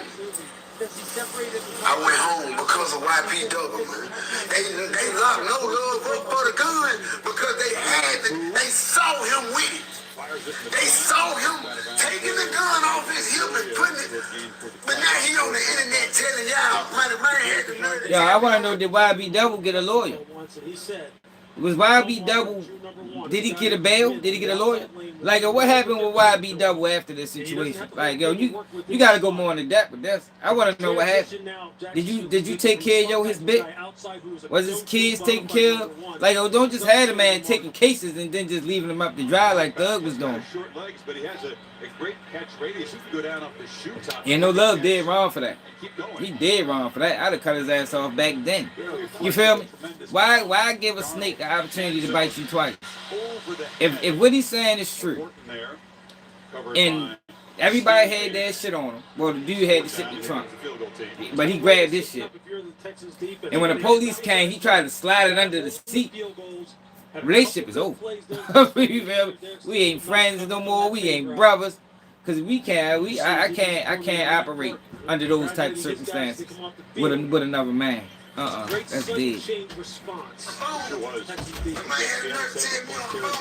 I don't know. That wasn't my gun. Right. I ain't buying. He ain't getting me, but I got 4-5 motherfuckers that can vouch and say that you said that was your gun. You gonna take the blame for it. You gonna fall on the sword for the motherfucker. Now when you go to jail. Yeah, for real. He ain't lying to you, man. We need to see that paperwork. Fuck all that. We need to see that. We need to see the motherfucking statement of facts to see what the fuck really happened. Cause that whole story sounds crazy. That whole story do sound crazy, y'all. You talking about you ain't say nothing. You a motherfucker. You told them folks we left CC house. We went over there, bought them guns. I just didn't want to never say nothing about this. Cause you my motherfucking brother. But you couldn't getting on this computer, not having nothing to say, trying to make me look bad. I told you, everybody that try to make me look bad, I'm standing on your way. I'm bringing out the real truth. Hold on, y'all. Car shopping doesn't have to be scary. Show me Carfax. Knowing how a car's accident history impacts price means you don't have to overpay. No fear, just Fox. Say show me at Carfax.com. T-Mobile has the best network. That's why there's no better place to get the new iPhone 17 Pro on them. Hold on. Is this big enough? We should have music, lights, banners. Yeah, we need to see his paperwork. He probably all told. For real. Based off the dynamics of his homeboys and how they operate. They fucking you did it. No, but I mean, we're going to get an accurate one. Alright. Well, I think I got it. I wish you think the lie. Yeah, we're gonna get the 6IX9INE next. No, them days over. Ain't no more saying what you want to say. Hey, can we get the 50 likes, yo? Can we get the 50 likes? We had 31 likes, so we need, 19 more likes, man. Hit the like button, double scratch between twice. Subscribe to the channel if you're new. Cash app, don't forget the cash app. Hit the cash app. No, I'm setting your ass straight from now on. Ain't no more being quiet. No, you got something to say about me? I'm gonna put the real deal on your motherfucker. You gonna be the fool. Cause that's the real deal. Y'all concocting all these little plans together to try to bring me down. And then guess what? Overall now, guess who behind this? Guess who telling him this? Guess who? My mama. My mama is the one persuading him. My mama is the one telling him, oh yeah, hey, don't go for that. Don't go. You know why? Cause she ain't getting what she wants to out of me. See, my problem is not giving, y'all. That ain't my problem. I give. I just don't give what they want. That's the problem. The problem ain't giving. The problem I get you. Can't nobody sit back. The whole 3 years, have y'all ever seen my mama complain? No. No. The whole 3 years I've been out the bed, y'all never seen my mama complain. She just started complaining. That ought to tell you something. I ain't not been taking care of mother. So now what? I ain't been not complaining. Now they complaining. Yeah, because I'm tired. I'm tired. These folks, man, anytime I'm come get something out of you. Yeah, it's just saying they got a fucked up family. Like, yo, that's not a, that family dynamic is crazy. It probably ain't a whole bunch of men over there. You know what I mean? You know, men normally set structure in the family, yo. And it's saying like his family is just in disarray. Cutthroat, backstabbers, liars. You know what I mean? You can't trust. Nobody is to be trusted. Everybody is trying to look to manipulate the next person. That's what it sounds like going on with them, yo.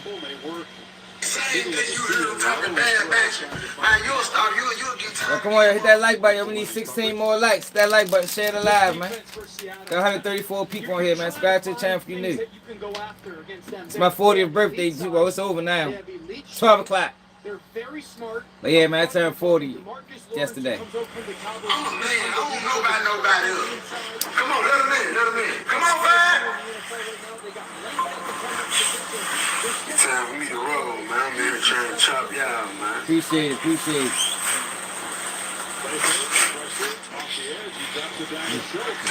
Today for a nigga, what you with you? You supposed to split it. And you all that old reminiscing that. What you doing today? What you doing today for a nigga? What you with? Is you getting up saying, hey man, leave my brother alone. Hey man, this what's going on. I'm still pushing F&G. I'm still, nah, nigga, you going to do interviews with a nigga who tell your brother that he a f***ing ass. The nigga from Houston. I ain't a tree. Yeah, you over here doing interviews. In the world can tell my brother he don't. I'm going to do an interview with him. Number 29. Hey, yo, you just like, you let your brother get banked, though, yo. Like, it's like a lot of these, they just talk, yo, they don't know what real is. You know what I mean?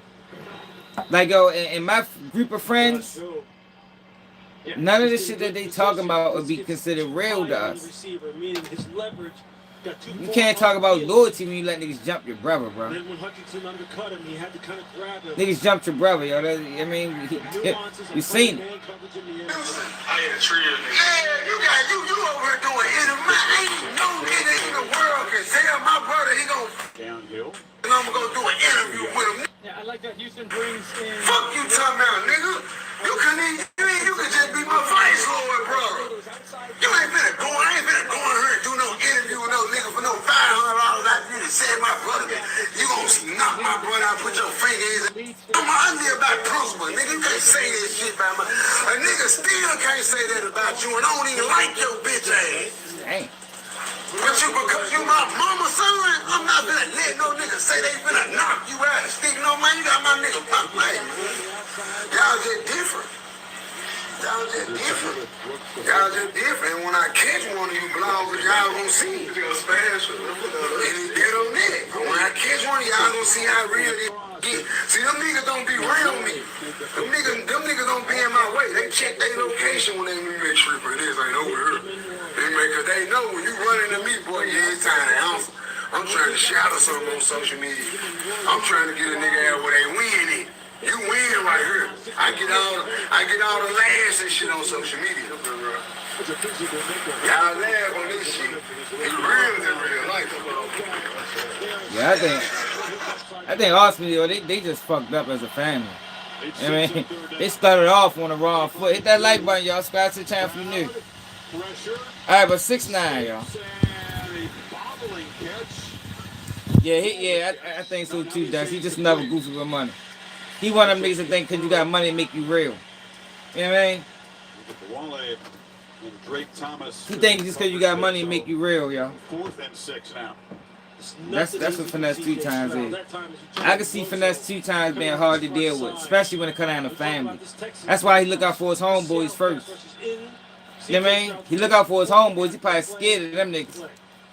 But he dragged his nuts on his family because they ain't gonna go but so far with him.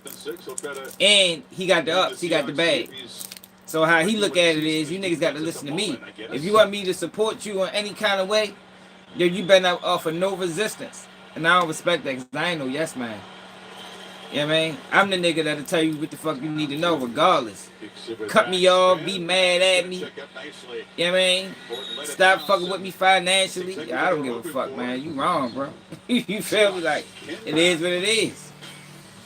You'll respect it one day. You'll get over it. You did. Yeah, straight up. I know your brother. I know, right. I was wrong. Prime example. Yep. I was mad as shit at my brother at one point, but I couldn't be mad at him. Tell him niggas. Yeah. Tell the story. Fuck it. You talking with the joint? Yeah. Yeah, but I got first joint I ever had, man. 380. Main motherfucker. I got the beef with my mother and shit. Not really got the beef with my mother, but she ain't like how I was living. You know what I mean? So I takes the joint out, pulls it out in front of my mother. Oh my God, she seen eyes. She was shocked as a bitch. Mind you, I might have been like, I still was in high. What's high school? I might still been in high school. 10th grade. You feel me? So I takes the joint and I go down to my father's house. So I'm talking to my brother, he leaning on me, really telling me the truth, like, oh, you got a good mother, you geeking, da da da da da. He winds up talking me into giving me my strap. I'm in tears though, you know, because everything he's saying was facts. And like I said, I was young. And I was drunk. And everything he was saying was the truth, you know, about, you know, the way I was living and, you know, the shit I was putting my mother through. So I gives him the joint. I goes home. A couple days later, maybe a week later, I get locked up for another joint.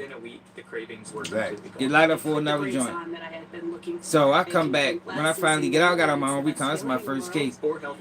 I go holler at my brother, try to get my joint back. This nigga got rid of his bitch. But I was mad at the time. But looking back at it, it probably was the right thing to do, yo, because the way I was living, I was geeking. That night, you probably would have went off.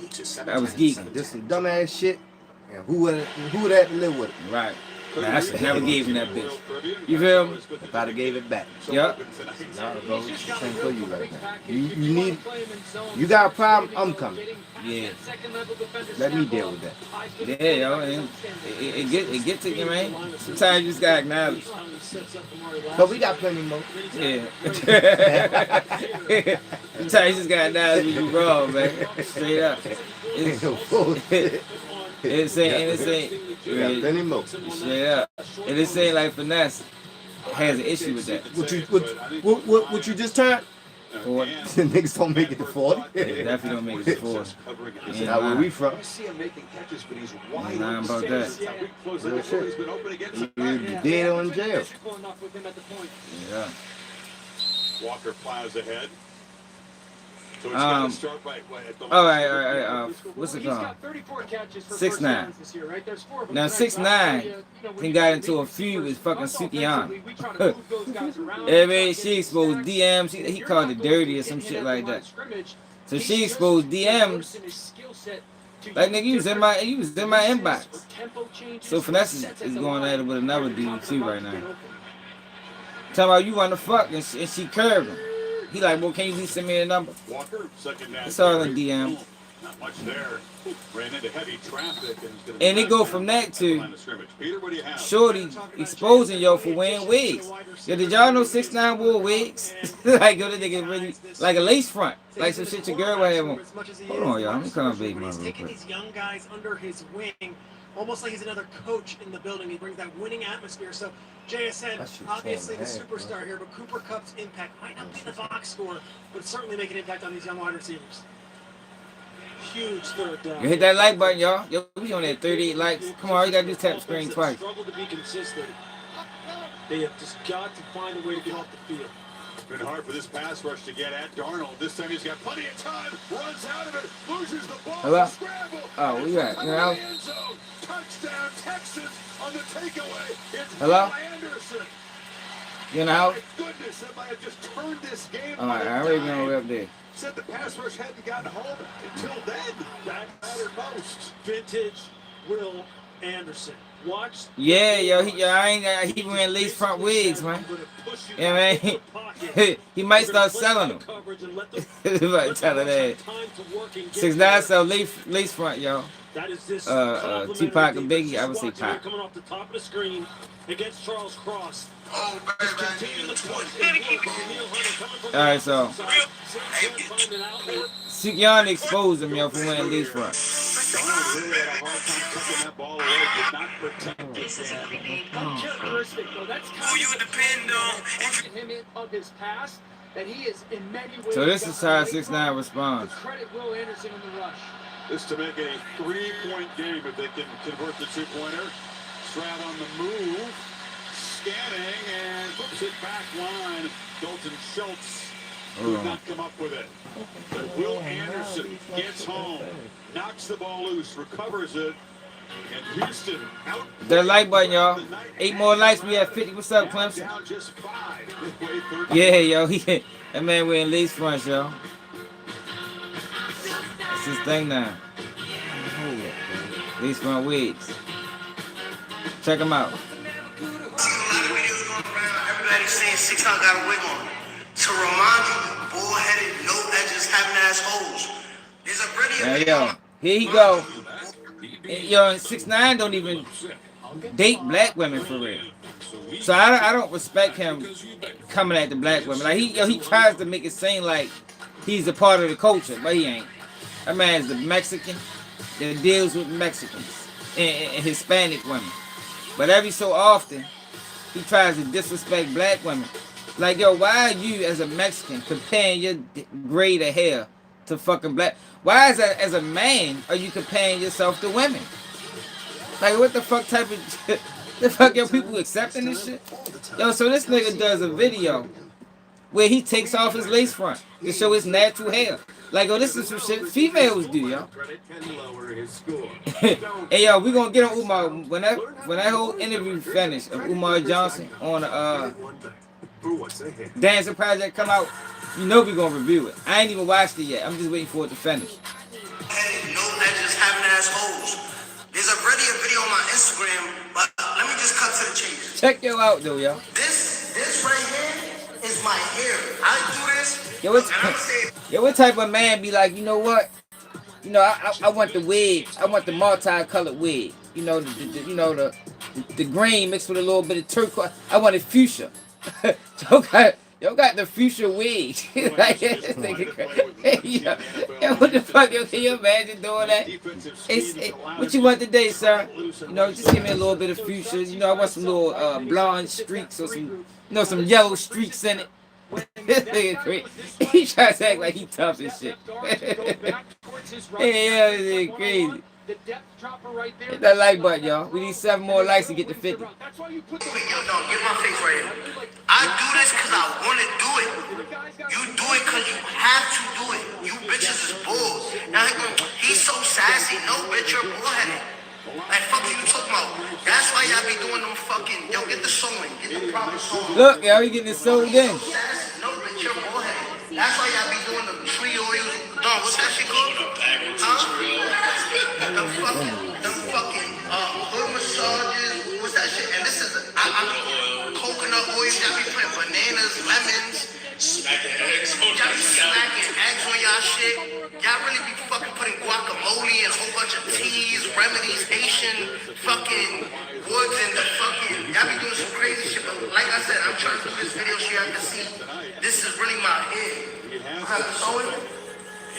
And mind you, this is no edit. I'm not cutting up the video. Y'all getting the full. She's trying to cut the fucking the string to the fucking to the sewing. This is the way y'all talking about. I do this because I want to do it. You do it because you have to. Bullheaded bitch. Tag a bullheaded bitch right here. Like tag your favorite baldy. Like look at this. This is really my head. So man, it's a that is beautiful execution on the Cardinals Seahawks. This is hang This is hang over 100 receiving yards, 7 catches. Darnold. Yo, this nigga crazy. Yo, look, he talking. Yo, this is he's like a whole broad, y'all. He's like a female. What's that other shit called, dog? Coconut oil. Coconut oil using my fucking. Hang on, get the scalp. Get the scalp. Look, this is really my. Check him out, yo. Look, yo. Look at his growth. Yeah, look at my growth, yo. Yo, sit down, yo. I can't believe they brought your back out the basement, man. I need to put his ass back in the closet, man. Got to step up. Walker bounces it. Oh, so he's talking about messages too? Well, shit. I'm more concerned about it. This whole beef started with a black woman. I had this fucking wig on and shit, but nigga, this is my hair. Don't make it about irritation. Don't make it about you bitches be like, oh, I gotta wear a wig because I damaged my hair. I damaged it fucking flat iron in too many years. Like, no, bitch, you're bullheaded, bitch. I like that. That's perfect.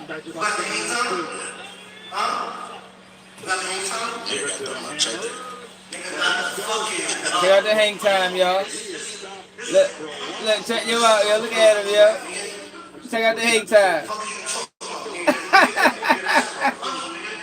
Hey, yo. Yeah, they like whole bitch. Yeah. Check you out. Hold on, yo. That nigga said, check him out. Don't make it about irritation. Don't make it about you bitches be like, oh, I gotta wear a wig because I damaged my hair. I damaged it fucking flat iron in too many years. Like, no, bitch, you're bullheaded, bitch. Look, yo. How it look, guys?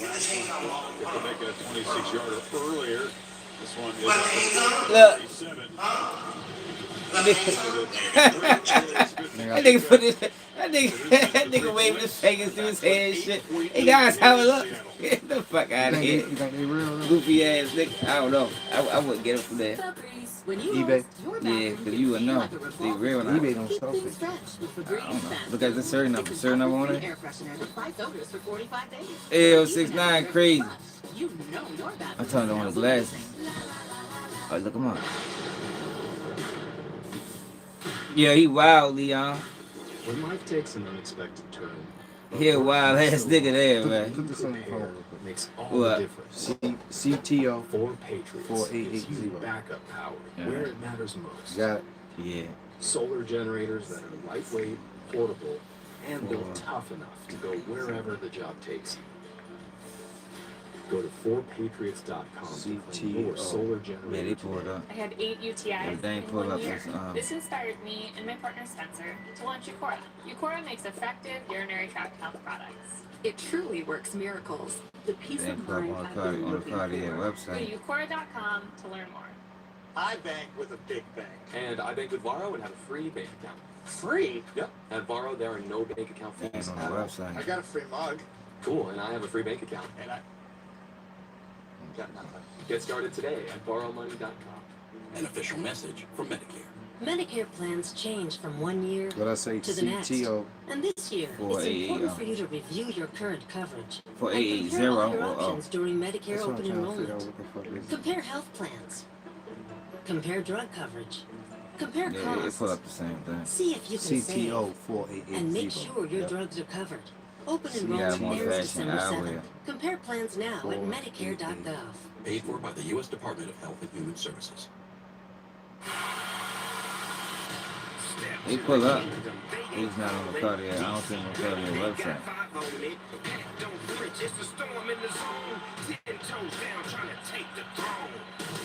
Yeah, he's scared to death.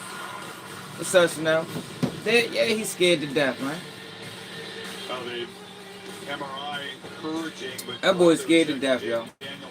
Like the dude said, fuck was your name? The producer said, yo, he can't stop talking about it because just like yo, a lot of these guys, yo, the selling out and the coonery that they doing, that shit bothers them, man. It's hard to sleep at night. It's hard to sleep at night, yo. Knowing that you are responsible, at least for 6IX9. Knowing that you played the role in sending 6, 7 people to prison, man. You know what I mean? So like Bimmy. Bimmy can't affect the fact that he got exposed as a CI. Talking about y'all went to jail for 3 years. 6IX9INE went to jail too. And we all know he's a federal informant. Y'all don't ever let people trick you to believing that federal informants don't go to jail. Federal informants spend a lot of time in jail. You know, especially the difficult ones. Especially the ones that, you know, they want to play, like Woody. You know, like Woody. He want to play, but then don't want to play, then want to play again. No, I don't know. They're going to send your ass in jail a lot. It's all a part of the process of breaking you down. You know what I mean? Like with Bimmy. Bimmy got 3 years to life because they needed to have him under papers. You know, they needed to have him under their wing. You know, because he provided valuable information. He took down, helped take down a major crew.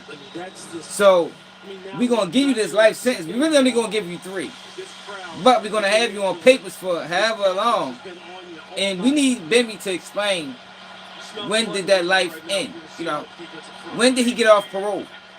Because if that sentence was authentic and they really was trying to give him life, he'd have still been on parole. He did 3 years in prison and would have been on parole the rest of his life. I want to know, when did Bimmy parole end? I guarantee he ain't do more than 5 years on that bitch. Guarantee. 10 maybe. But the reason they put him on that, the reason they gave him that deal is so, you know, he can always be under some type of structure. You know, they can always have him under some type of microscope. But yeah, we need to look into the federal government interest in the music industry. Spotting is an inexact science. Concluded that. How many record execs been exposed as federal informants? Especially when it's done quickly. Needed to make the 42 were to be a first down. Yeah, if I'm Houston here, and see how close he ends up here. Where is the knee? I guess the elbow. Yeah, I think elbow was down and the ball short. I think a lot of these record execs or people in this industry, A&Rs and producers, and a lot of these guys, rappers, I think they federal informants. You got Bimmy, made a name in the music industry, federal informant. You got the girl that's a hit of Rock Nation. What's her name? Desiree Perez, federal informant. Yeah, I don't think that's by mistake. I think that's intentional. I'm starting to think Jay-Z was forced to put Desiree Perez at the head of Rock Nation. You know, because of her cooperation. A lot of them sell out. I ain't gonna say all, but a lot of them is intentionally selling out. Like Snoop. Snoop sold out years ago. And Seattle dominant up front. Big Jaron Reed and Snoop sold out years ago, man. I think a lot of them guys are fed agents. And your offensive line cannot capture the line. I really want to have time to really look into that shit and see exactly what's going on, y'all, because the music industry been compromised. We learned about Al Sharpton and his role, and even back then, the federal government had a huge interest in the music industry, a huge interest. And I think, yo, part of these guys' deal when they cooperate is, yo, they give them jobs. You know, it's like a way of, it's like a witness protection. It's like we hide them in plain sight. You understand what I'm saying? You're gonna work with us, and you're gonna be protected, but not in the typical form of protection where it's, oh, nobody sees you. You're gonna be protected, but you're gonna be out in the open. You understand that? That makes sense to people? We're gonna give you enough money to where as though you'll be able to move around, you'll be able to hire security, or put you in a situation where as though you're making enough money, so you don't gotta be on the block, you know, for the low level niggas. You don't gotta be in your city. You don't gotta be in your state. You're gonna move around so much that it's gonna be almost hard for people to kill you. Because think about it, Al Sharpton took down the mob. You gotta put this game in CJ Stroud's hands. Took down the mob. Arnold on second down. One of the biggest crime families. He ain't lose his life. Desiree Perez didn't lose her life. But everything we know about the mafia is, yo, when you break that code, yo, your life is on the line. How was Al Sharpton exempt? How was Desiree Perez exempt? You understand? How is some of these people that took down some of these drug trafficking organizations or some of these organized crime families, how did they get away? Where the history says that, yo, these people get murdered about this shit. The agents. That's what I'm saying. That's what I'm saying. I think that's the thing. I think that been the thing in the music industry. You know, we seen it with Butter. We seen it with Woo. With these guys, they cool. They cool. I don't really like the white though. That's silk. That's silk. I don't want the 10. I don't like take 10 off. That's Stingley and Anderson. He split them. Yeah, Picked up 19. You're playing zone coverage. Stingley's clue. Yo, these guys just can't close left the stand and went straight to the internet. Terrence Williams left federal prosecution, left from telling on multiple people and went straight to the internet. I think it's a program that they run. I think the NFL scripted too. I think it's a program that they running, yo, and I think we need to start focusing in on that shit and stop allowing, because we've been infiltrated by the feds, man. In almost every avenue where we making bank at. You know, the feds, they found a way to get in. And they get in through their informants. They get in through their informants. And I ain't done with Al Sharpton, because I really want to know more about his level of cooperation. I know he took down Don King. His progress, is that enough to call pass interference? You know, got both hands on him. You see, he does slow him down. But it's just that subtle nod. I want to look into Jesse Jackson too. And takes it back to the post. He's just so smooth. I want to look into all these motherfucking rats. This guy has just really developed his game, and he has given this Texas secondary all kinds of issues. Josh Jones makes it 6 offensive linemen. Good evening to you, I'm Christine. First and goal. Michelle Obama probably never knew that one of the guests at her recent White House 50th. Good evening to you, I'm Christine Johnson. And welcome everyone, I'm Maurice DuPont. Those stories are straight ahead, but first, after all these years, the Reverend Al Sharpton admits he was an FBI informant. Yes, he says that he was the cat that got the rats, but others say that Sharpton's secret life was not by choice. CBS 2 political reporter Marsha Kramer has the story. Michelle Obama probably never knew that one of the guests at her recent White House 50th birthday party was an FBI mafia informant who helped bring down members of the Genovese crime family. Reverend Al Sharpton, now a confidant. Yo, but you see how they related? Yo, it was way more than that, yo. His role of cooperation was way more than that. It was way more than the Genovese crime family. He got Don King book too, and he was selling coke. Second touchdown for Charbonnet tonight. What you mean? It is a fact. I did a video on Terrence Williams. Terrence Williams wrote a letter to the judge. Terrence Williams wrote a letter to the judge that got released on the internet in 2005. Way before it was clout chasing. Way before, you know, people designed fake paperwork. Terrence Williams wrote a letter to the judge saying that, yo, I'm giving y'all these murders. It was 2 murders that he wasn't trying to speak on. But he ended up speaking on it. He got Hot Bezo arrested. He testified on Hot Bezo. He got correctional officers booked. Yo, this is real. Terrence, yo, you don't think he's still working? Terrence Williams had life in prison. Yo, he gave it back off cooperating on three separate occasions. He one of the biggest rats. This offense has just been too complicated. He one of the biggest rats. Simple. And they're mixing the run with the pass and going to their feature number 1. Both the First Lady and the President, and of Mayor Bill de Blasio, has his own unique take on his days as the government's confidential informant number 7. In my own mind, I was not an informant. I was cooperating with investigations. The revelations threaten to embarrass Sharpton as he kicks off his National Action Network convention this week with de Blasio and President Obama the headliners. But de Blasio, who calls Sharpton family, is sticking by his buddy. Doesn't change the relationship one bit. I'm very proud to be his friend. I I think he has done a lot of good for the city of New York and for this country. I have the exact same positive view of him I had before. Sharpton has been dogged for years by reports that he was an FBI informant, helping the government go after boxing promoter Don King and music executives.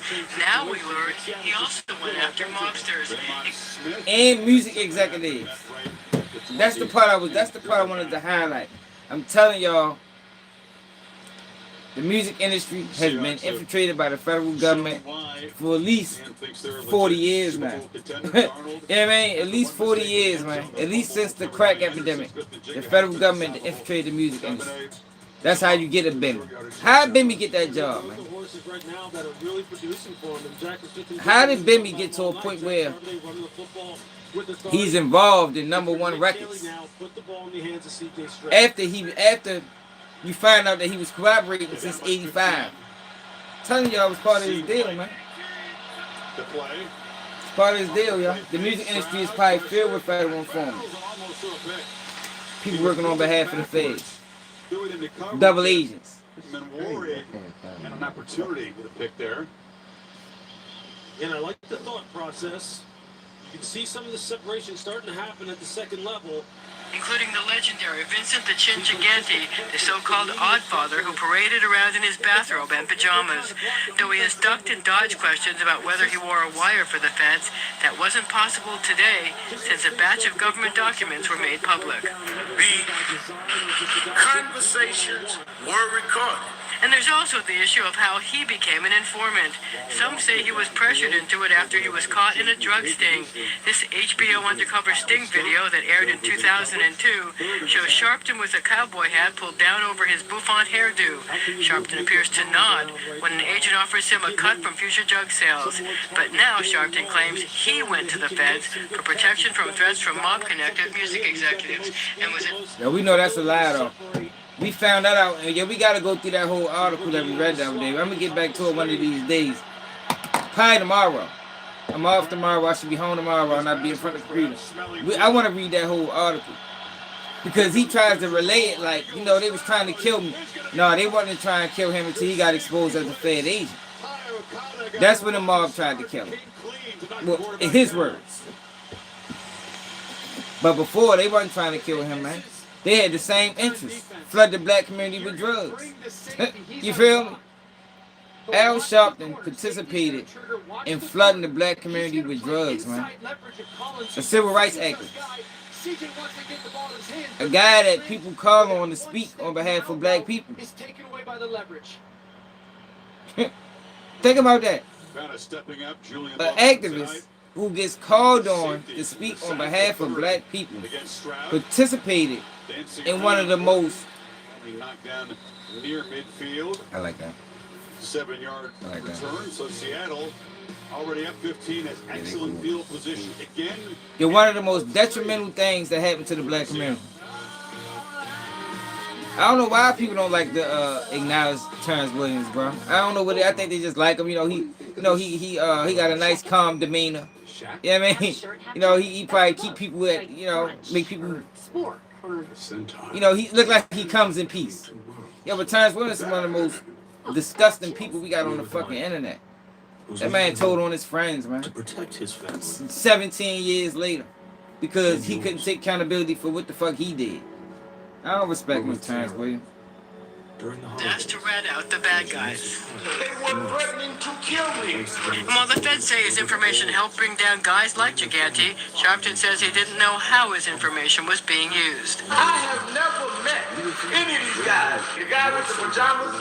I don't walk around with guys that walk outside pajamas. I never met these guys. While Sharpton says he's not embarrassed by anything that he did. What he is embarrassed about, he says, is how, quote, fat he used to be now that he has reinvented himself as a skinny guy. By the way... See, a lot of people ain't see that video, though. Because I ain't, you know, it's crazy how I haven't seen too many people really dive into Terrence Williams. It's amazing the amount of people that believe that a man that was the head of the indictment, that had a life plus federal sentence, came home by just telling on dead people. Like, yo, that alone, believing that alone, says that you don't really know about the system. Ain't no fucking way. You know, they want bodies. You know what I mean? Not like dead bodies. They want bodies in cells. So if we're going to release you out of cell, we need you to put people in here. You feel me? Like a swap. You know, they making money. It's a money game. So by releasing Terrence Williams from his life sentence, they might have lost 300,000. So we gonna leave 300,000. On one end, you got at least help us make $1 million. You feel me? That's how that shit go, yo. They're not just releasing yo just to clear no cold cases, not off no life bit. And the narrative that, you know, I was in there for 20 years and I thought, man, fuck no, time started telling as soon as he got booked. He started telling as soon as he got booked, man. As soon as he got booked, he was telling. Off the rip. Just like he pulled a big meat. As soon as he called his time, he started cooperating. His dropbacks. Taking 3 And he called it shrewd. 4 of 11 under pressure tonight. I don't know. I don't know what it is, bro. Number 75, offense, 5-yard penalty, first down. That like button. I like that. They cool. First false start we've got tonight. Yeah, I like that. That's one area the Texans have not been rattled by this crowd and this defense. So you ain't got.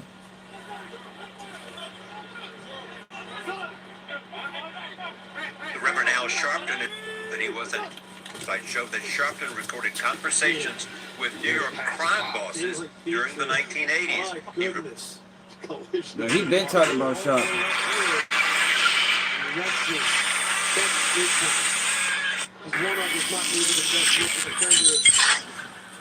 Bro. You were actually involved with Al Sharpton and Don King. Yes. During this time. Can you talk about that? Yeah, I had a big undercover operation on me at the time. Obviously, I didn't know it. Where an FBI agent undercover and an informant that used to work with Muhammad Ali, they were trying to target the boxing industry for illegal gain. And so they got to me somehow through somebody I knew. And they were trying to get me to set up Don King, and they were trying to put us both in a problem and see how we were fixing fights and how, you know, we were doing things we shouldn't have been doing in the fighting game. And Al Sharpton, who I knew very well at the time, was my liaison between Don King and myself. And you know, Al Sharpton at the time, he was a gun for hire, you know. We needed him to do some things with his own people, which he called them at the time. We hired him to do it. We used to pay him, you know. He was valuable in the music business because the Norby Walters, the guy I had at that time that was booking all these acts, we'd send Al out to meet with the act that he wanted to book, and Al would bring him to us for a price. That's how we used him. So I know Al very well. Okay. And what happened with Don King? Well, they had an undercover operation on me for about 8 or 9 months. But I was very leery of these guys. I was very careful how I worked with them. And I eventually brought them to Don King. But in the first meeting that I had with King, I said, look, I can only trace these guys back maybe a year. I said, so in this first meeting we have, don't say anything illegal. Play it straight. So everything across the board. They want to invest money. They'll invest it with you. We'll get into the fight game, but don't talk about anything you shouldn't be talking about. So we had the meeting. And he did it exactly like that. What happened was, and it was a big carry, he called it shadow boxing. That was Sports Illustrated wrote it up there. It was a whole big thing. What happened was they tried to continue. They were trying to get the money to give to Don. It was going to be a lot of money at the time. And they had, I believe, 81 tape recordings of me. They turned it over to the U.S. attorney at the time, and none of those tape recordings worked to have me indicted. I didn't say anything on it that would hurt myself. So they eventually had to close it down, and it went nowhere. But the only one that got in trouble over that was Al Sharpton, because he tried to do a drug deal with the agents. And then he became an informant after that, 100%, no matter what he says. He was an informant. He tried to do a drug deal. They got him on tape doing the deal, the whole bit. Al Sharpton. Al Sharpton. Was an informant. Absolutely, 100%. Okay. Did he get anyone busted? That I don't know. But you know, there's a lot of news on this. I mean, Newsday wrote a 3-part series on his being, you know, Al Sharpton and getting himself in trouble. I don't know how he skated that, but that's Al. I mean, he's a good talker. He gets away with stuff. I don't see Cartier on. He's scared because he's working with them people. Down by 15. I'm just saying, y'all. In need of a big I think we play. really need to do a real deep dive into this record industry, into some of these faces that they give us, to see what the fuck is really going on about them. You know, see what their true identity is. You know what I mean? Their real motive. I think a lot of these motherfuckers work with the feds, and they've been working with the feds. And I think the rap industry and the music industry in general is motherfucking infested with fed agents. You know what I mean? Might be your favorite rapper. Look what they say about Jeezy. Everybody was wondering how Jeezy ducked that indictment with BMF. How Jeezy ducked the indictment, but they lock up Blue Da Vinci? You know what I mean? Jeezy was way bigger. Way bigger name, way bigger artist. You know, the federal government loved to grab the big fish. You know, they love to grab a headline. You understand what I'm saying?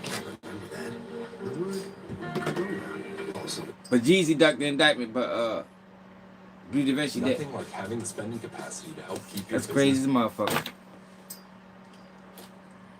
This ain't even trying to let me send no subscription in there, though. You might just gotta buy the glasses and then take them up to with the suite of benefits. Take them Other up. ones that I had trying to get my eyes messed. I don't know where this one at. Oh, the site. Yeah. But yeah, though, y'all. Should I appreciate everybody that tapped in? Appreciate everybody that sent cash out for my birthday. Appreciate everybody that, you know, just watched, like, comment, shared. Appreciate all the support, man. See my man Kenneth for the $10 cash out. Nikki for the $5. Queen for the $10. A1 for the $20. I appreciate it, man. My birthday was it ended at 12 o'clock today. My birthday yesterday, I turned 40. It's a blessing, y'all. Instead of the life that I live, yeah, man, the shit that motherfucking insane and been around and been a part of, to see 40, that's a blessing, y'all. Straight up. And not even, you know, a lot of people, they look old in the face. You know what I mean? You can see their age, motherfucker, and don't look old in the face, still feel young. It's a blessing, y'all. Amen. You know, because one of the lies that been sold to us as black people is, you know, you live fast. You know, you ain't supposed to live fast. You live fast, you die young, man. You don't want to live fast and die young. You don't want to live fast and die young, man. You know, I try to teach my kids that. Like, enjoy your childhood, bro. You feel me? When my son ready to be 15, you know, when I was 15, I was smoking, drinking, having sex, partying. Man, my son played Roblox. And I'm cool with that, you know. I'm cool with that. And I know nowadays with, like, this generation of parents, we look at our kids and a lot of them, it seems like they're developing slow. But no, they ain't. We just moving fast. You feel me? They moving exactly at the pace they should be moving. You've got your quarterback on the field with probably man, rest in peace to Pops, man. 82, that's a blessing too. You know, once you get to that age, most of your friends is gone. You know, you make it to the 80s and like that, you don't really have too many friends that was around when you were growing up. Yeah, we wanted to be grown, yo. We were sold the lie. You know, they pushed that through music. Live fast. Nah, yo, don't live fast, man. You take your time, man. Make every day count. You know. You know, cause a lot of us that chose the streets, you know, we was almost like late bloomers. You feel me? You know, the people that was working and staying out the way, we mocked them and laughed at them. You know, cause we was getting money. But what you find out as you get older is them same people that was on that slow and steady path, they be up here by the time they reach their peak. When us, the ones that was chasing the street life, it just be, you know, you have times when you up here, then you here, then you there, then you back up here. It ain't no consistency. It ain't really it's not really a fruitful life. You understand? So shit, if I can do it all over, I wouldn't change my life situations that I've been through, but I definitely wouldn't have chose is the clock, I believe, to play the streets. You know, 'cause all it leaves you with is pain. You know what I mean? Pain, stress, dead friends, you stressing out people around you. Like I was just telling you a story about my brother in the situation with my mother. Like that shit was fucked up. And he helped me realize it that day, like, yo, you geeking, bro. Like, yo, you got a good mother, yo. Like, the way your mother was and the way my mother was is totally different, bro. You feel me? Like, you, even though shit wasn't easy, you know, we struggled, we was poor. Yo, but it's people out here that parents getting high. You feel me? Like, both parents, not just one. You know, both parents getting high, and they really out this bitch got to scratch and for every fucking dollar they make. You know, they ain't really got no other options. At least at that point in their mind, you know. But it is what it is. Like I said, 40 years, still young. Just need to make sure, you know, make your next move your best move. You know, that should be the focus every day. You don't want to get to a point in life where you just repeating the same cycles. Like, I done did all that. I done had runs with coke, dope, weed, all type of drugs. You feel me? And made a lot of money off of it. But you get to a point in life where you know what that shit leaves. You know, you might make 30, 40, 50,000, 20,000, 15,000. You might have that shit put up, but that shit don't last long. I mean, very few people make a lot of money off drugs and be able to sustain it to a point where they put it into something else, and now they flying right. It happens. But it's not as common as hip hop or some of these people want you to believe. It's not that simple. It's not as common. Because nowadays, even to be honest, even if you is hustling, you got to have something on paper. That's another thing I learned late. I mean, regardless of what you doing, it's always good to have side money. You gotta have something on paper, y'all. That is like the key to success for real. Like I was telling my man, yo, when you working and doing whatever you doing, you're less likely to go to jail because your days is all your time is accounted for. You feel me?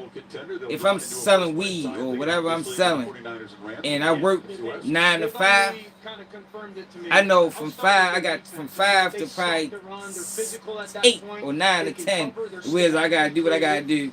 Get back to sleep and do it all over again.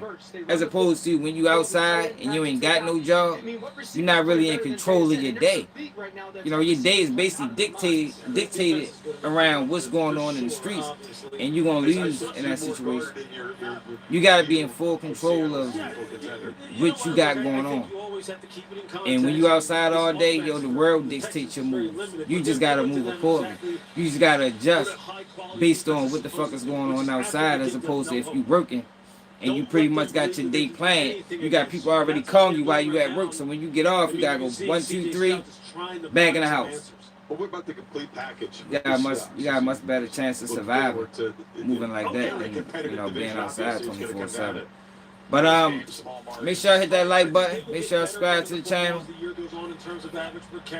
Yeah, hell yeah, and that's great, you know. But you also gotta put your kids in situations the way it's like I put my kids in situations to see how they gonna react, just because I know they're not outside enough. So you gotta sometimes create a situation for your children, you know, just to see if they're able to navigate through it. Because you don't want the world to teach your children. Not everything. There were some things they can only learn by being outside. But I think where a lot of us lack that growing up is that we learned everything we learned outside. It was very little teaching going on in the house. You understand? Especially if you had a single parent. A single parent only do but so much. When they gotta work X amount of hours a day and they got kids, they gotta make sure they eat. So majority of the times you learning everything from your friends.